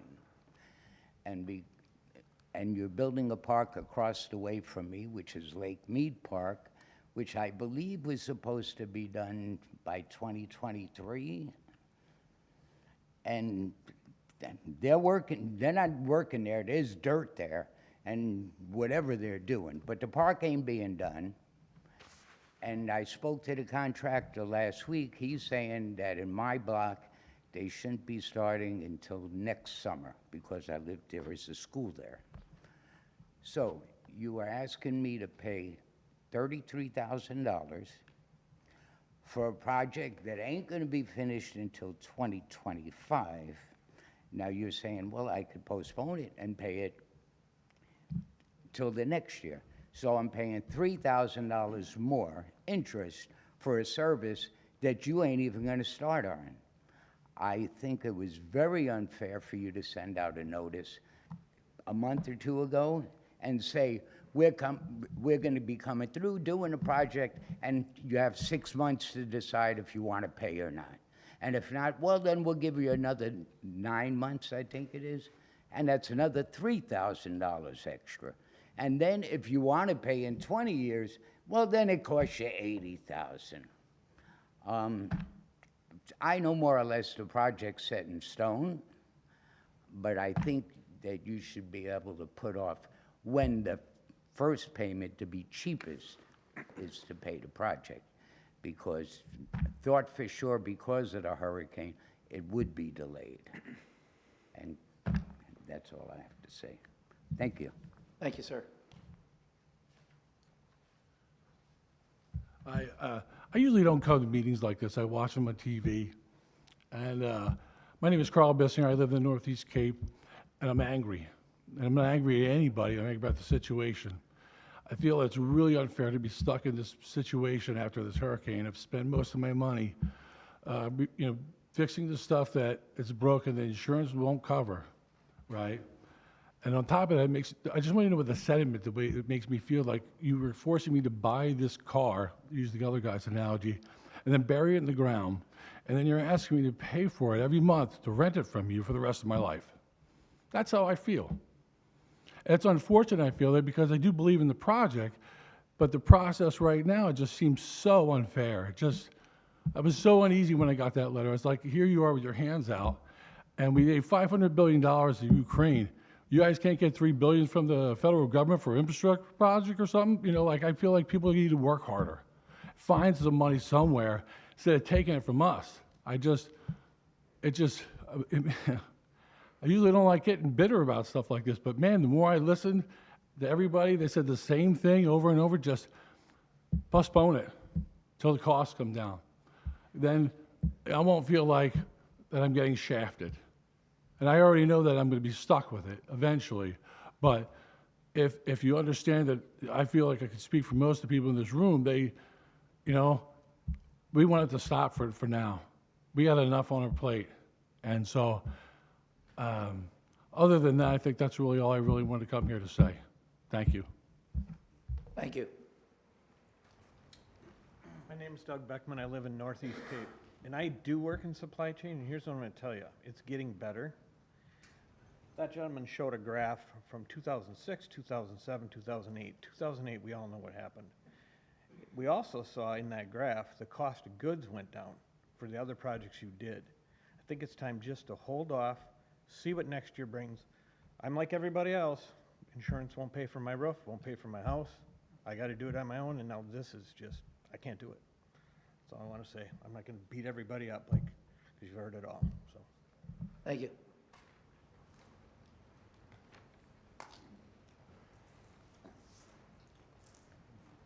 Mr. Mayor, Council, my name's Kurt Love. I've lived in the house in North Cape for 33 years. I lived around the corner for 4 years before that, and I moved here in 1976 with my parents when I was 13. I've watched Del Prado get extended. I've watched all this town grow, and right now it's not the time. My homeowner's insurance is gone. They didn't pay for nothing. We don't have the money. We have to buy a roof. We have to buy all these expensive 40 grand. And you can't even get contractors to come out. And I'm a state contractor, believe me, I know, I can't even get help. But the bottom line is this is not the time. You don't get devastated like this and then say, okay, we're gonna bring it in this big project and do it when people they're not whole yet. People are not even in their houses right now. I mean, it's like, I'm watching you guys all day and some people are rolling their eyes. It seems like you don't even care. I know she's not reelected this year, so she's not up, so nobody cares about this area. People are hurting right now. I mean, my wife's worked for the tax collector's office for 22 years, and we don't have any money. I put 2 kids through college here, and we're broke, you know, and I just don't know what else to tell you. We're all hurting. This is just not the time to shove this through right now. And we didn't even get notice. You say it's because we know about this for 10 years, yeah, but it keeps getting put off. And now all of a sudden, 2 weeks ago, we got shoved in by like 3 days earlier, we got the notice. And we thought that was this meeting, to come here and discuss it. No, that was a meeting to come and talk about financing. Like it was already done. We didn't even know this was crammed through. We've been hearing about it for so long, but we didn't know there was no specific dates. And you have your council meetings, what, 2:30 in the afternoon when people like me are working? I mean, it's hard to even know what's going on in this city. You know, I'm sorry, but that's all I got to say right now. I just, Thank you. you got to consider the people that you take care of.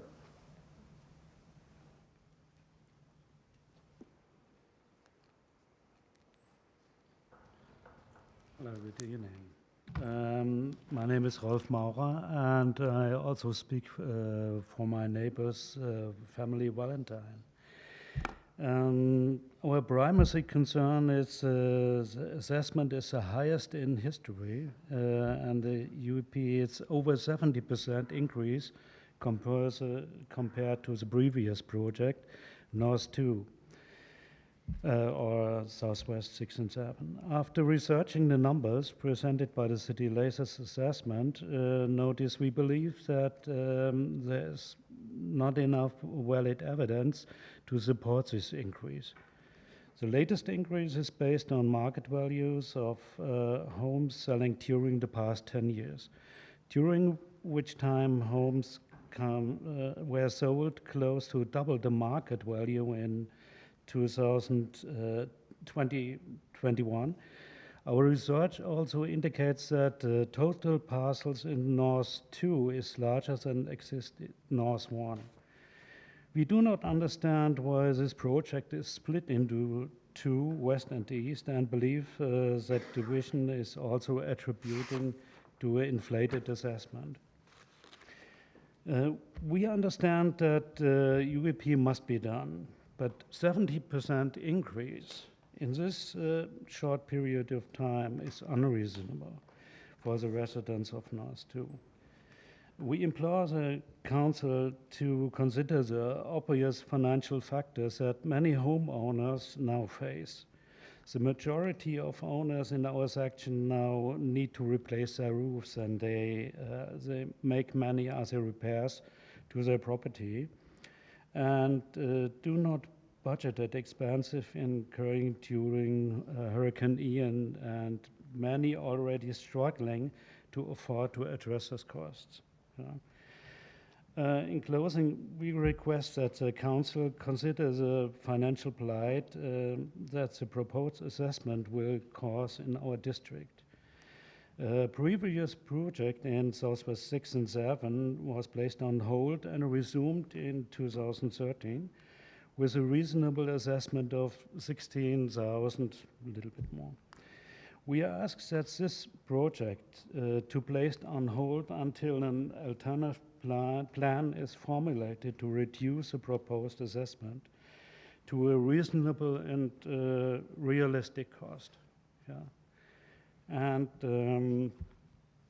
I think when you made this decision today, just ask yourself, did you everything done to lower the cost? I think it's not it's a lot more possible, and it's a wrong time. Yeah, it's you picked the highest prices ever. And we all see the prices go down from the house, and next year it's totally other time then. Thank you. Thank you, sir.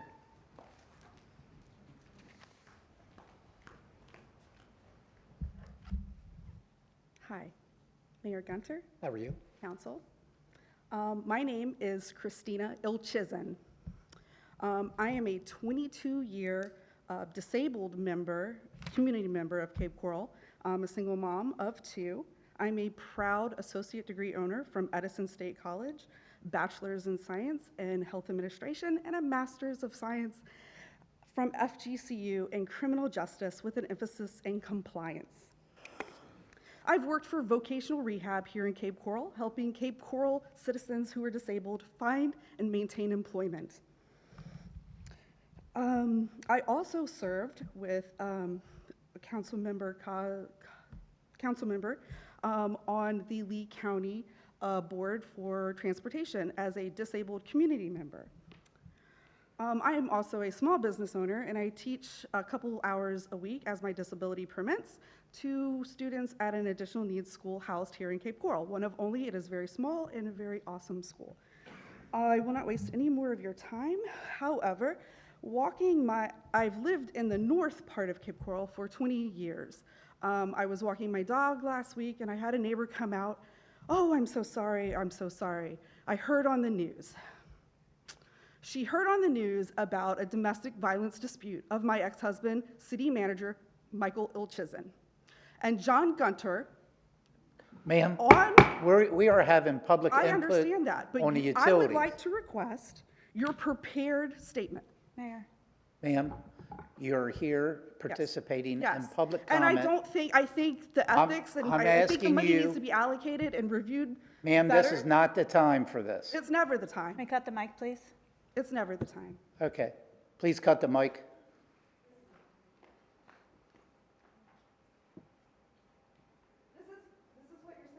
Officer, could you escort her out of the chambers?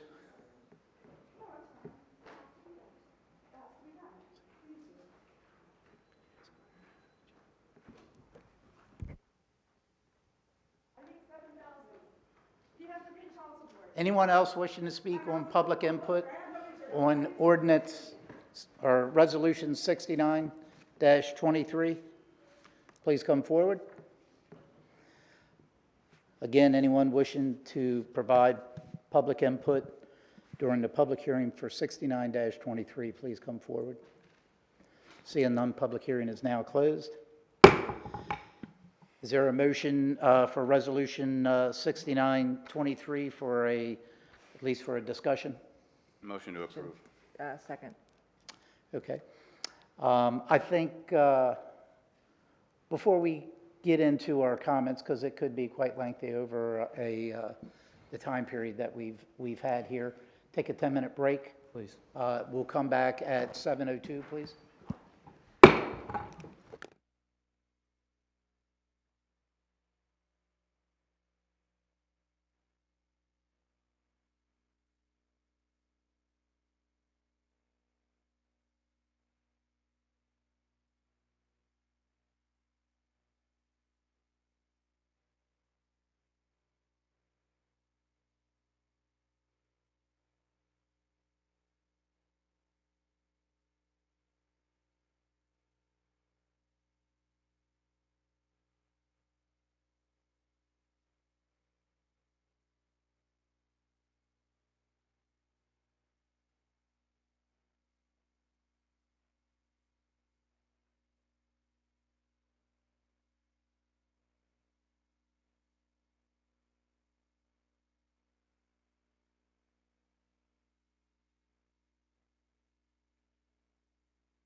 Yeah, it's been interesting lately.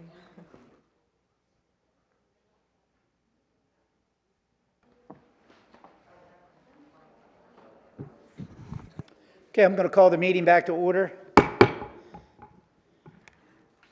We have a motion and a second on the floor for discussion. I'll open up for council for any input on the discussion with public hearing or any of the staff presentation. So anyone who wants to speak. Council Member Cummings. So, I understand what all you guys are facing, and I do understand how important this project also is. And this is a catch-22 for us. I feel, in my opinion, that we should postpone this for a while to give us a chance to find some federal and state funding to help you guys out. And understanding that we just had a hurricane and knowing insurance, the inflation of insurance has skyrocketed. I have friends, they were paying a little bit and then they're getting quoted $40,000 now per year. That's a lot of money. I have friends that lost their insurance. The timing, I know what the saying is, there's never a good timing.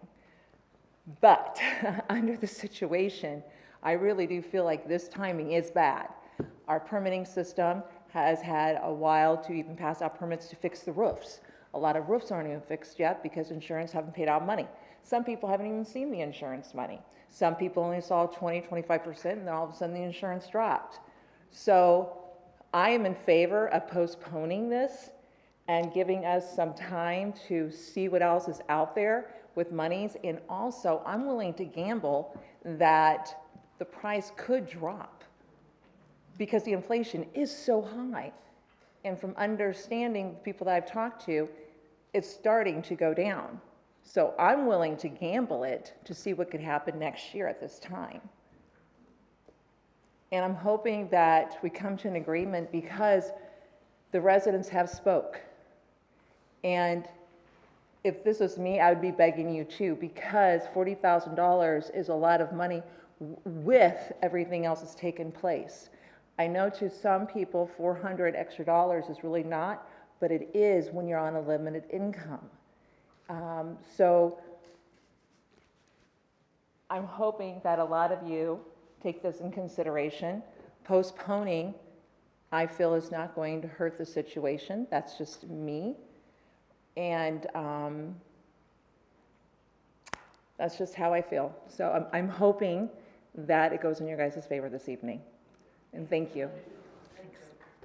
Hold your applause. Thank you.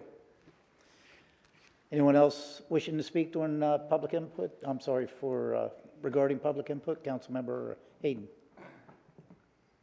Nothing I can say to you that's going to make you happy. I support this program. Back in 2009, when it was postponed the last time, people were going through a recession. We were dealing with the highest foreclosure rate in the country.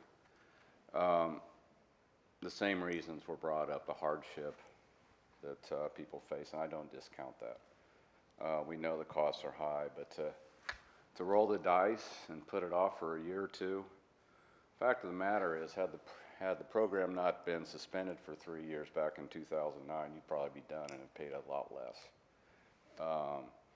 So postponing it is a risk as well. To hope that all of a sudden things are going to change, it typically doesn't work out. And when it was resumed again in 2012, yeah, the cost went up again. And there was a possibility at the time that rates would increase because you got to pay the debt. And so you face that possibility as well. So there's underlying and overlying reasons why it's important for the program to continue on. And I could get into the environmental reasons, I could get into commercial development reasons, and postponing it just kind of has a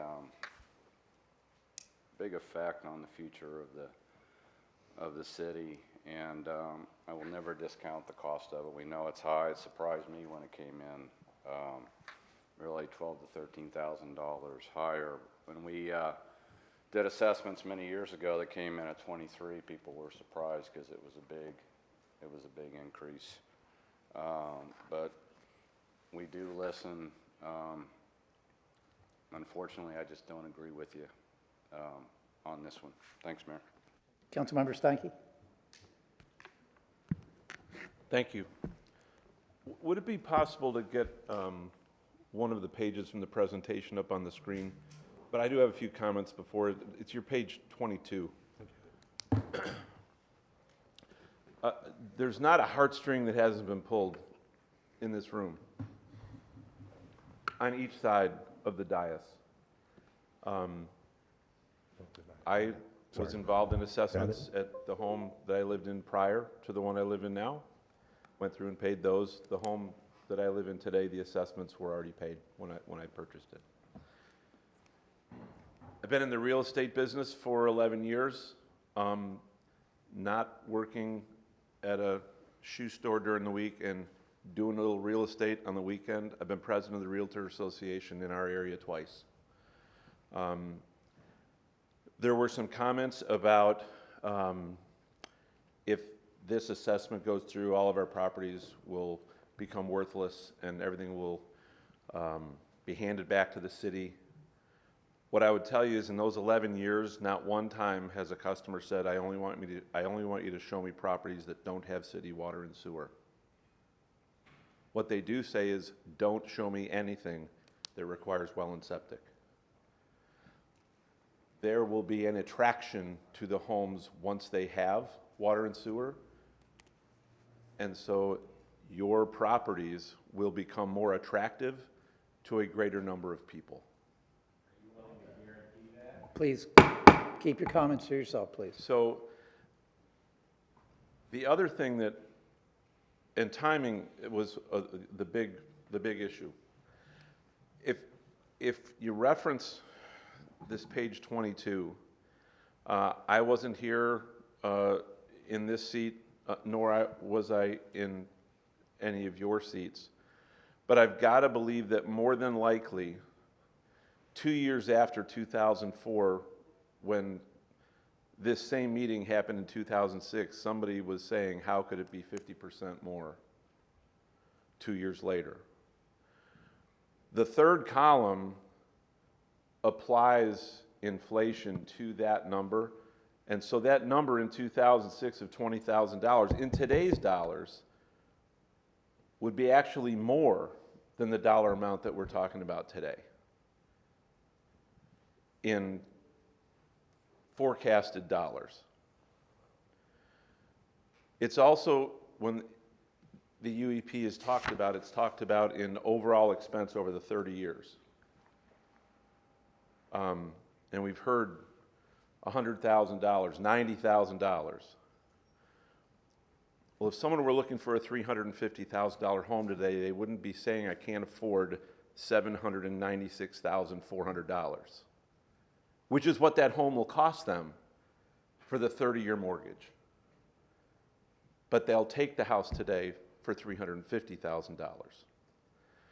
And the last thing that I'll share with you is that the 50-year average on 30-year mortgages is about 7.2%. We have been blessed into a false sense of security with 2.5% to 4% mortgages. Those are anomalies. And those of you that have them, thank your lucky stars, because that is not typical. And for us to think we should wait because interest rates will come down and the annual payment will be less, it can go the other direction. We could be looking at 10%, 12%. Then what does it cost? And when you think about the value of your property, if a moratorium was placed on the inability to build because of the aquifer system not being able to support the number of draws from it from the wells. And if those aquifers were to give and you started having mud come through your kitchen faucet, what will your house be worth then? So our job is a tough one. It requires heart and head. And trust me, for those that know me really well, I'm pretty emotional. And it's a really, really tough decision to not make the decision only with heart. Because if heart was the only issue at hand, I don't think there's a person at this dais that wouldn't agree with every single person that spoke today. But we have to think with head too, not just heart. And while we'd love to see a panacea of costs coming down and interest rates coming down, we can't guarantee that either. And so, all that being said, I know it's a horrible time, but there's no guarantee that it's going to get better. But it could get worse based on the availability of water and the requirements that we placed on us as a city by higher powers that would disallow us from building a home for that person that bought that lot, hoping that water and sewer was coming by the time they built. And there are a lot of those people out there that are waiting because they don't want to spend money on water and sewer and a year later have to collapse the septic tank when the water and sewer comes in that they are expecting. And one of the reasons why they purchased was the fact that that's the area they wanted to be in, but they didn't want to build the house until they had water and sewer. So there are so many different angles, perspectives to be considered, and hopefully there's a couple in there that, you know, maybe add to the information that you're using for your feelings. Thanks. Councilmember Shepherd. First of all, I don't want any of you to think that we don't care. You think this meeting was long? We've been working on this for a long time. I've been in this seat for 2 years and have been in many meetings. And we've looked for grants and money and every possible way to decrease the cost. And as a citizen, I'm as frustrated as much as you when I watch TV and I watch Washington give billions of dollars away when their own people, like you guys, are suffering right now. So I share the same frustrations. When I battle with making the right decision, the best way I can protect you is give you value. To make sure that your house has value and that the value climbs. I've watched UEPs since the early 2000s, in every single one, and I've witnessed them. I was here.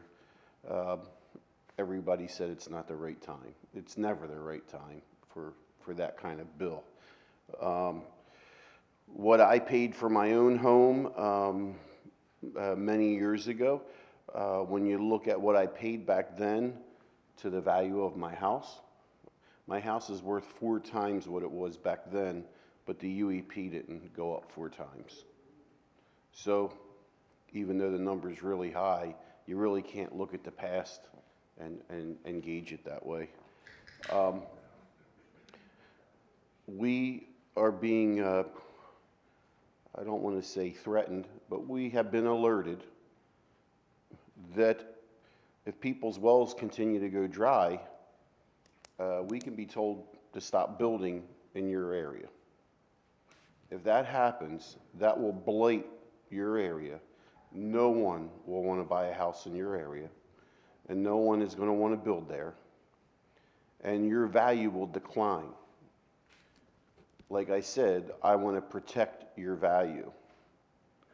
If worst comes to worst and someone has to relocate, I'd rather them have the ability to relocate with high value than to walk away from a house that plummets in value and makes that family destitute. So I don't, I can say it over and over again. There's not a person up here that doesn't care. We all care, and we've looked at every possible way to help everybody. There are so many other things that come into play, as the other councilman mentioned. There are people that have lots that call the city constantly and say, when's the sewer and water coming in so I can start building? I want to start building. But they don't want to spend the money on a septic, and they don't want to spend the money on a well, and then 2 years later, sewer and water come in. So we can fill the room with just as many of them people as well. The other thing we're responsible for is your safety and well-being. So as your area continues to populate, you need services. The commercial services that you need, a lot of them refuse to build in your area until water and sewer is put in. So now you're being hurt by us not moving forward to give you guys the services that you need, the different commercial businesses that support your houses. So there's a lot to weigh out here. I'm not going to tell you what you want to hear. You guys are going to want to hear that the price is going to go down and that we're going to wait, and next year it's going to be lower. I'm 60 years old.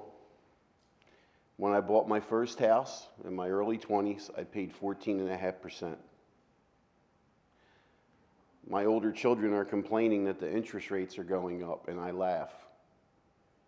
And I said, I paid 14.5%, and they can't believe it.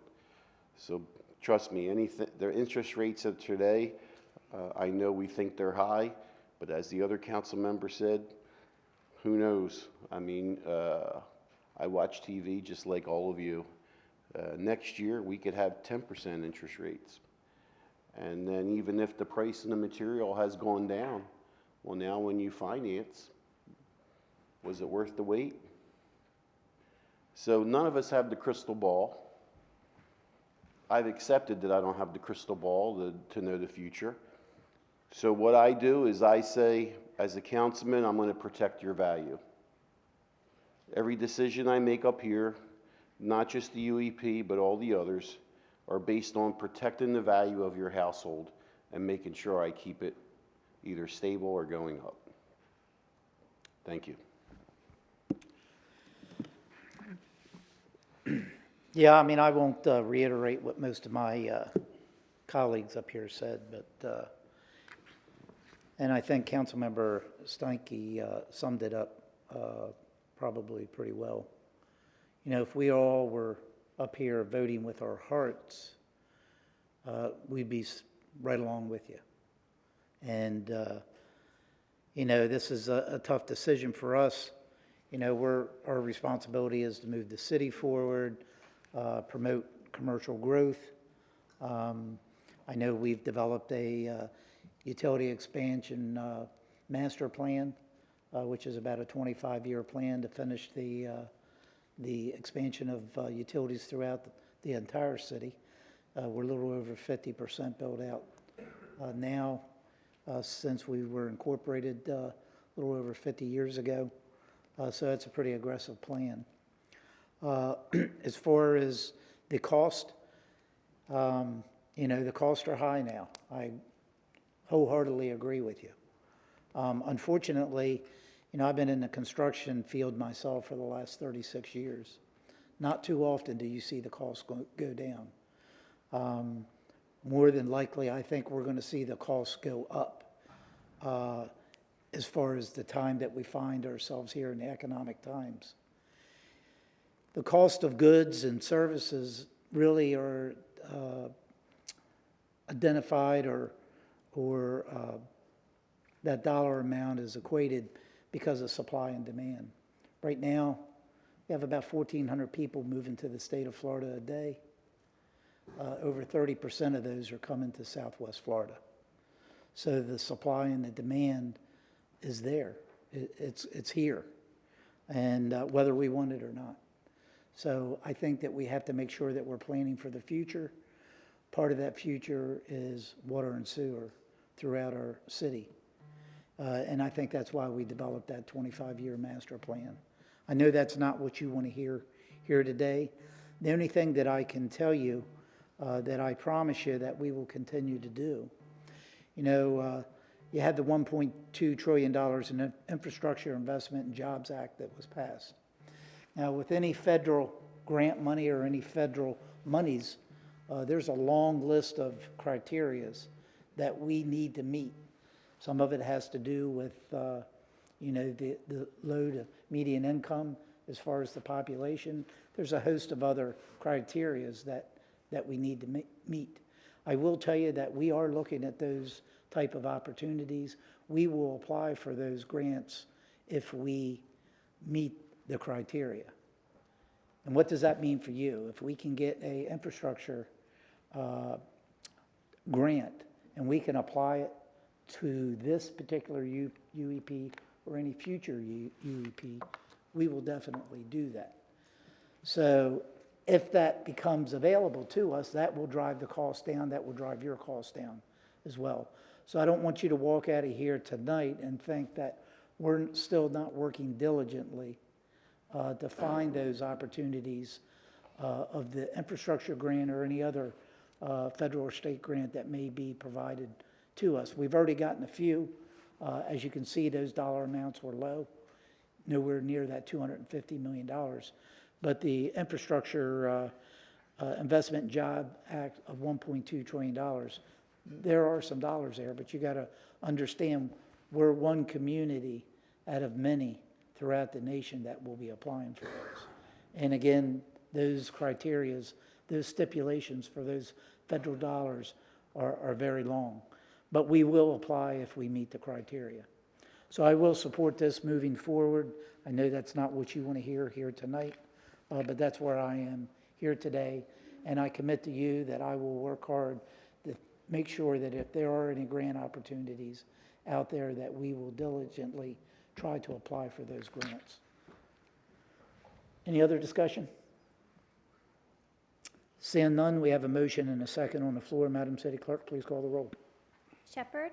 Aye. Steinke? Aye. Welsh? Aye. Cosden? Aye. Cummings? No. Gunter? Aye. Hayden? Aye. Long? Aye. That's 7 ayes, 1 nay, motion carried. Okay, thank you. We'll move on to the next item on the agenda. We have Resolution 70-23. Madam City Clerk, please read the title. Resolution 70-23, a resolution of the City of Cape Coral, Florida, relating to the construction and funding of wastewater improvements, creating the North... Sir, we're not going to have that. Creating the North 1 West Wastewater Improvement Area, ratifying and confirming the initial assessment resolution, establishing the maximum amount of the annual assessment for each equivalent parcel and equivalent residential unit, imposing assessments against real property within the North 1 West Wastewater Improvement Area, approving the assessment rolls, providing for collection of the assessments, and providing an effective date. Thank you. I believe staff has given the presentation for all three of these tonight. So with that, we'll move on to, I will now open a public hearing. Is there one wishing to speak on Resolution 70-23? Please come forward. Seeing none, public hearing is now closed. Is there a motion to approve Resolution 70-23? Motion to, second. Is there any council discussion?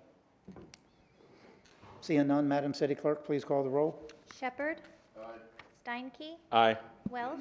Aye. Cosden? Aye. Cummings? Aye.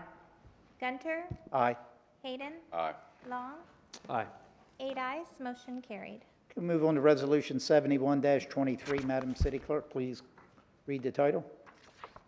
Resolution 71-23, a resolution of the City of Cape Coral, Florida, relating to the construction and funding of irrigation water improvements, creating the North 1 West Irrigation Water Improvement Area, ratifying and confirming the initial assessment resolution, establishing the maximum amount of the annual assessment for each equivalent parcel and equivalent residential unit, imposing assessments against real property within the North 1 West Irrigation Water Improvement Area, approving the assessment rolls, providing for collection of the assessments, and providing an effective date. Thank you. Staff's already given their presentation, so I'll now open up the public hearing. Anyone wishing to speak on Resolution 71-23, please come forward. Mayor, City Council, I know we're discussing 71-23. I did want to say that I thank you for your time this evening. Unfortunately, you didn't hear us. We're going through a lot with this tornado. We haven't recovered yet. I know you're looking for the best interest in the city, maybe not the citizens. I feel like this is being pushed on us.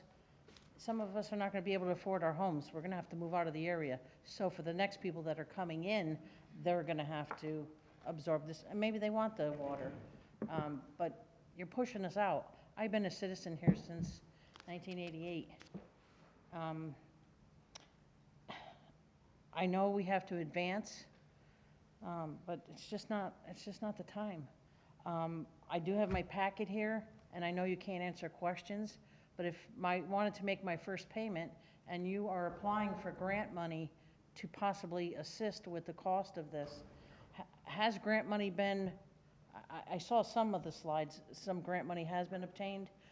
Are we looking for more grant money? And I'm on the other side of the realm, and I can see where grant money is being grabbed, and I don't know what qualifies the city to receive grant monies, whether it's, community development block grant money. If that is obtainable, is it based on population in the city, or is it based on the need? I'm not sure how you have a grant analyst that's going for the money. That needs to be looked into, because if grant money is available and I start making my first payment, here's my, my car payment, here's my ticket, here's my first payment of 19 grand. If I make that payment, because I don't want to put it over a 30-year payment plan, because I'm going to be $150 out of my pocket, I'll be dead by then at my age. But if I were to pay that 19 grand, how would you reimburse me if you're going to apply for grant money? How does that come back to me once I start making my payments? Are my payments going to be lowered? Are you going to reimburse me? Those are some of the questions I have as a citizen if I start making my payments, because you've passed this. First payment is due tomorrow, and we have until the end of September to make these payments. Some people can't do it. I may or may not, depending on what the interest rate is with the banks. I know I'm not going to finance through you guys because the rate is too high. Maybe take a home equity loan, but my question is, if people start paying on this, if the costs are just an estimation, and I start paying, how will you reimburse me that money? Because I've put it out. That's one of the questions that I have, but I'm saddened to hear that we couldn't move forward in postponing. Yes, we can't determine what the future's going to hold, but hopefully, and this is my opinion and my opinion only, I know we can't hold politics, but we got to fix Washington. We have to fix Washington. We are so screwed. Excuse my language. We have to fix Washington. It's a mess. Our money's going over to Ukraine. We talked about that. We need to take care of the United States of America first and foremost. I have a nephew that's going overseas. He's going to Mongolia to watch China, because those son of a guns are watching us. And this is just politics. I get it. I know we're not supposed to talk our party, but we might be in World War III if we don't watch it. We might not be paying for water. We might not even be here. If we go World War III, we're looking at nuclear, and nobody wants that. Nobody wants that. But, I've got family in military, and those son of a guns are watching us. And all I can do is pray that, that doesn't happen. Thank you. But I thank you for hearing us tonight. I'm sorry that it didn't, go by, but I probably will contact you, Mayor Gunther, and see how the funds will be reimbursed if I do move forward with making those payments. Okay. Or should I contact the finance? We'll address that here shortly. Okay, I appreciate that. And Thank you. you can contact me anytime if you like. Thank you, appreciate it. Just to confirm, since I had spoke on the previous resolution, am I capable of speaking to this one, or it's only one? Yeah, you're speaking regarding Resolution 71-23. Yes. And there is an inherent commingling in the public's eye regarding this. Oh, again, Christopher Martinez, thank you again for hearing me on this resolution, and just addressing the fact that there is a commingling between the three. But on the matter of the septic tank, excuse me, the irrigation system, or please, if we are talking with regards to the septic system or the irrigation system? Irrigation, sir. Irrigation, okay, Yeah. thank you. Thank you very much.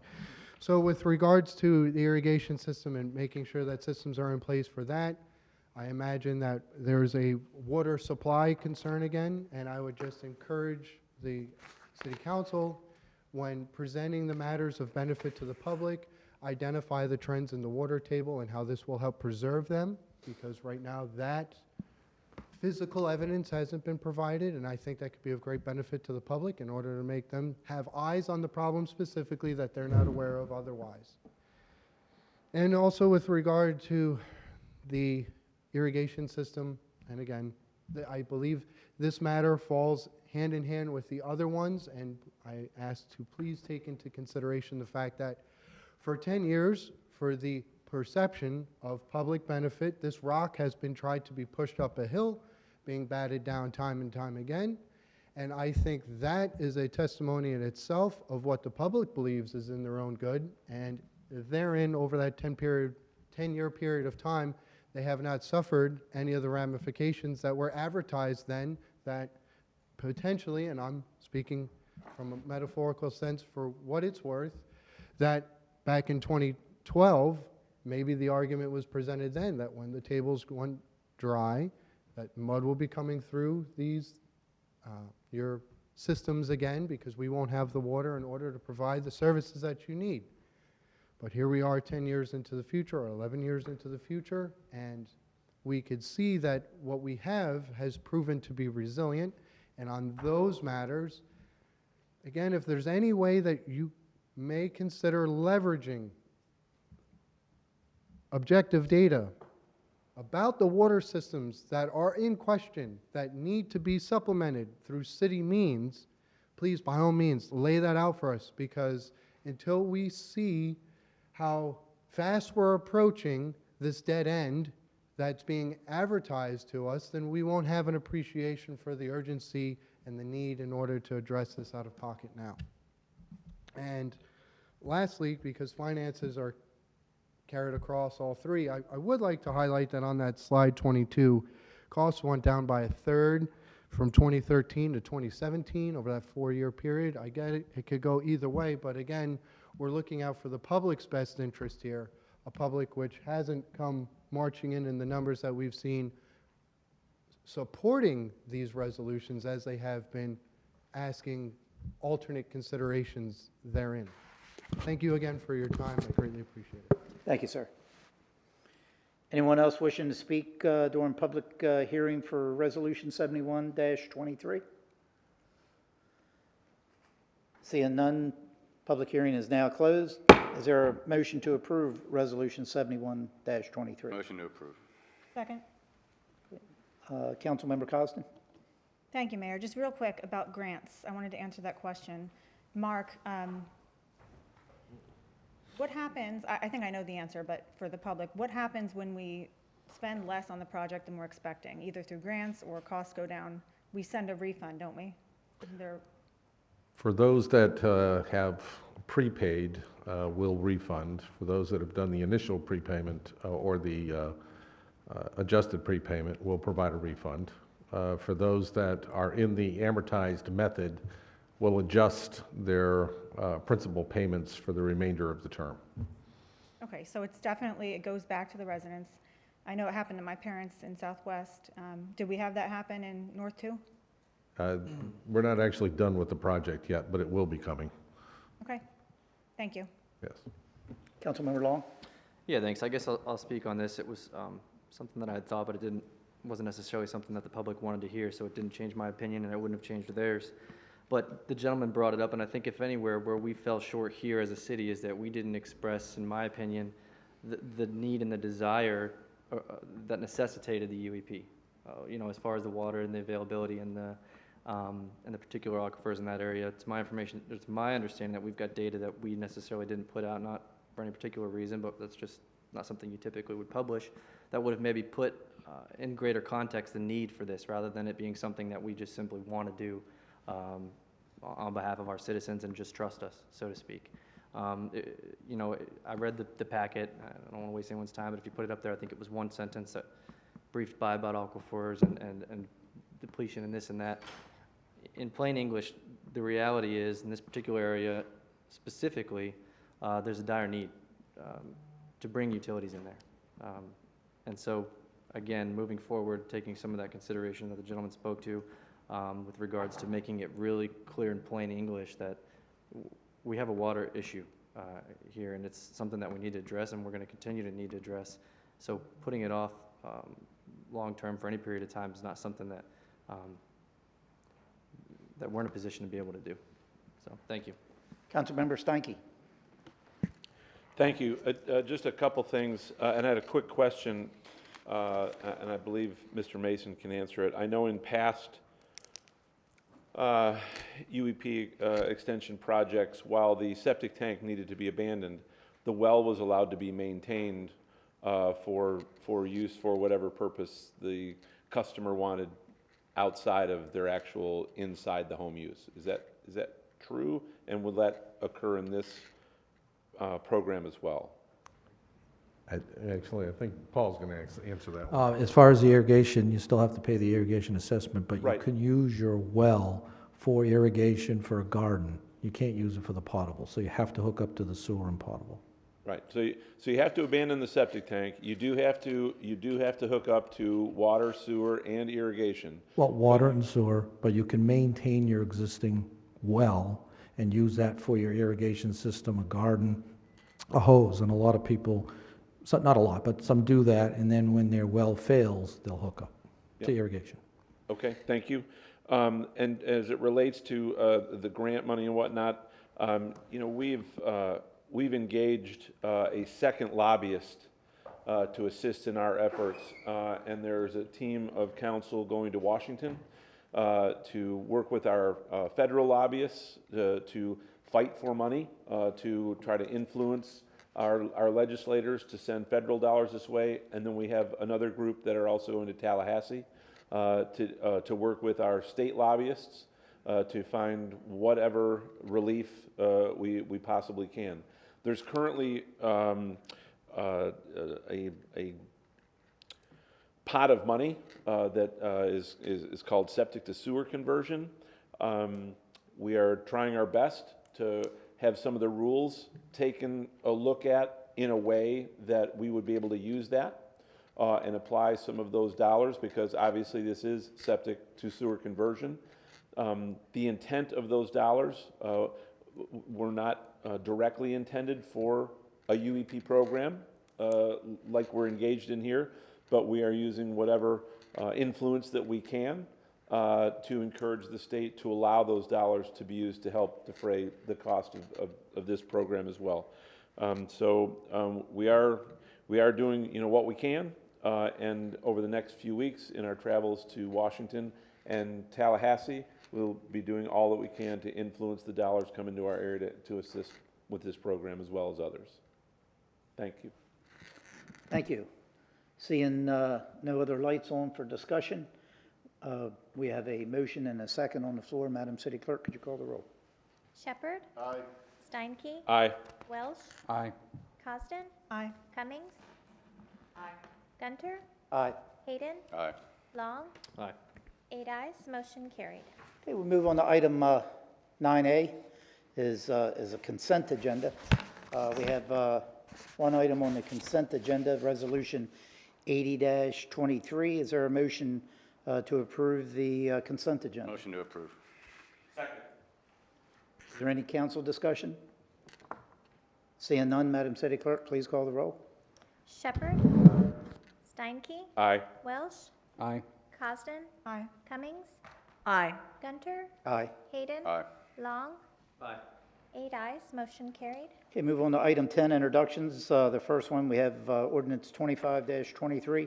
Madam City Clerk, please read the title, set the public hearing date.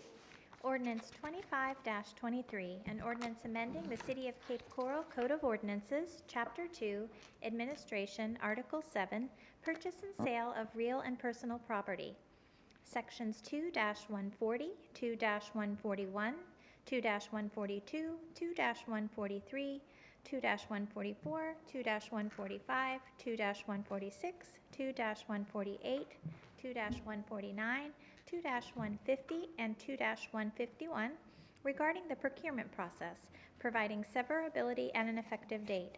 The public hearing will be April 5th, 2023. Is there any council or staff discussion? Seeing none, we'll move on to the next item on the agenda. Item 11 is reports. Councilmember Shepherd, report. No report. Councilmember Steinke, report. Yes, just a couple things. Extremely proud of our presence at Tourist Development Council. I attended Tourist Development Council with Lee County on the 16th. There was a time during the TDC meeting when every municipality is given the opportunity to present, put their best foot forward on what's going on in their area, and we had a tremendous presentation that was put together through our communications as well as our economic development office. Sharon Woodbury did a great job in front of the group, and eyes popped open with the attention that the Cape is due. And so that's the beginning of what I believe to be an ongoing increase in the attention that Cape Coral gets in Lee County's eyes, and certainly attracting their attention and their support for the development of our city. I was privileged to attend the Southwest Florida League of Cities meeting. We had our state League of Cities president there that presented and gave a primer to going to Tallahassee, which was good. And I just want to thank everyone for coming out this evening and sharing your views with us. It's been said before, I know that it's not the answer that you wanted, but I believe in my heart that it's the right decision for the long term of the citizens as well as the city. Thank you. Councilmember Welsh, report. No report. Councilmember Cosden, report. No report. Councilmember Cummings. No report. Councilmember Hayden. No report. Councilmember Long. No report. And for myself, just want everybody to know that I attended the same meeting, the Southwest Florida League of Cities meeting that Councilmember Steinke attended. And as he stated, that we got a little primer of what we will be, some of the tasks at hand up at Tallahassee on legislative days. I look forward to attending that. Also, this Friday, I'll be attending the second meeting for the Lee County Task Force, Hurricane Task Force. So I will bring back a report to you in our next meeting on the outcome of that discussion. Madam City Attorney, report. I have no report. And Mr. City Manager. No report. Okay. Time and place of future meetings. We have a joint City Council and Youth Council workshop is scheduled for Wednesday, March 29th, 2023, here in Council Chambers at 4:30 p.m. Do I have a motion to adjourn? Second. All in favor say aye. Aye. Any opposed? Meeting adjourned.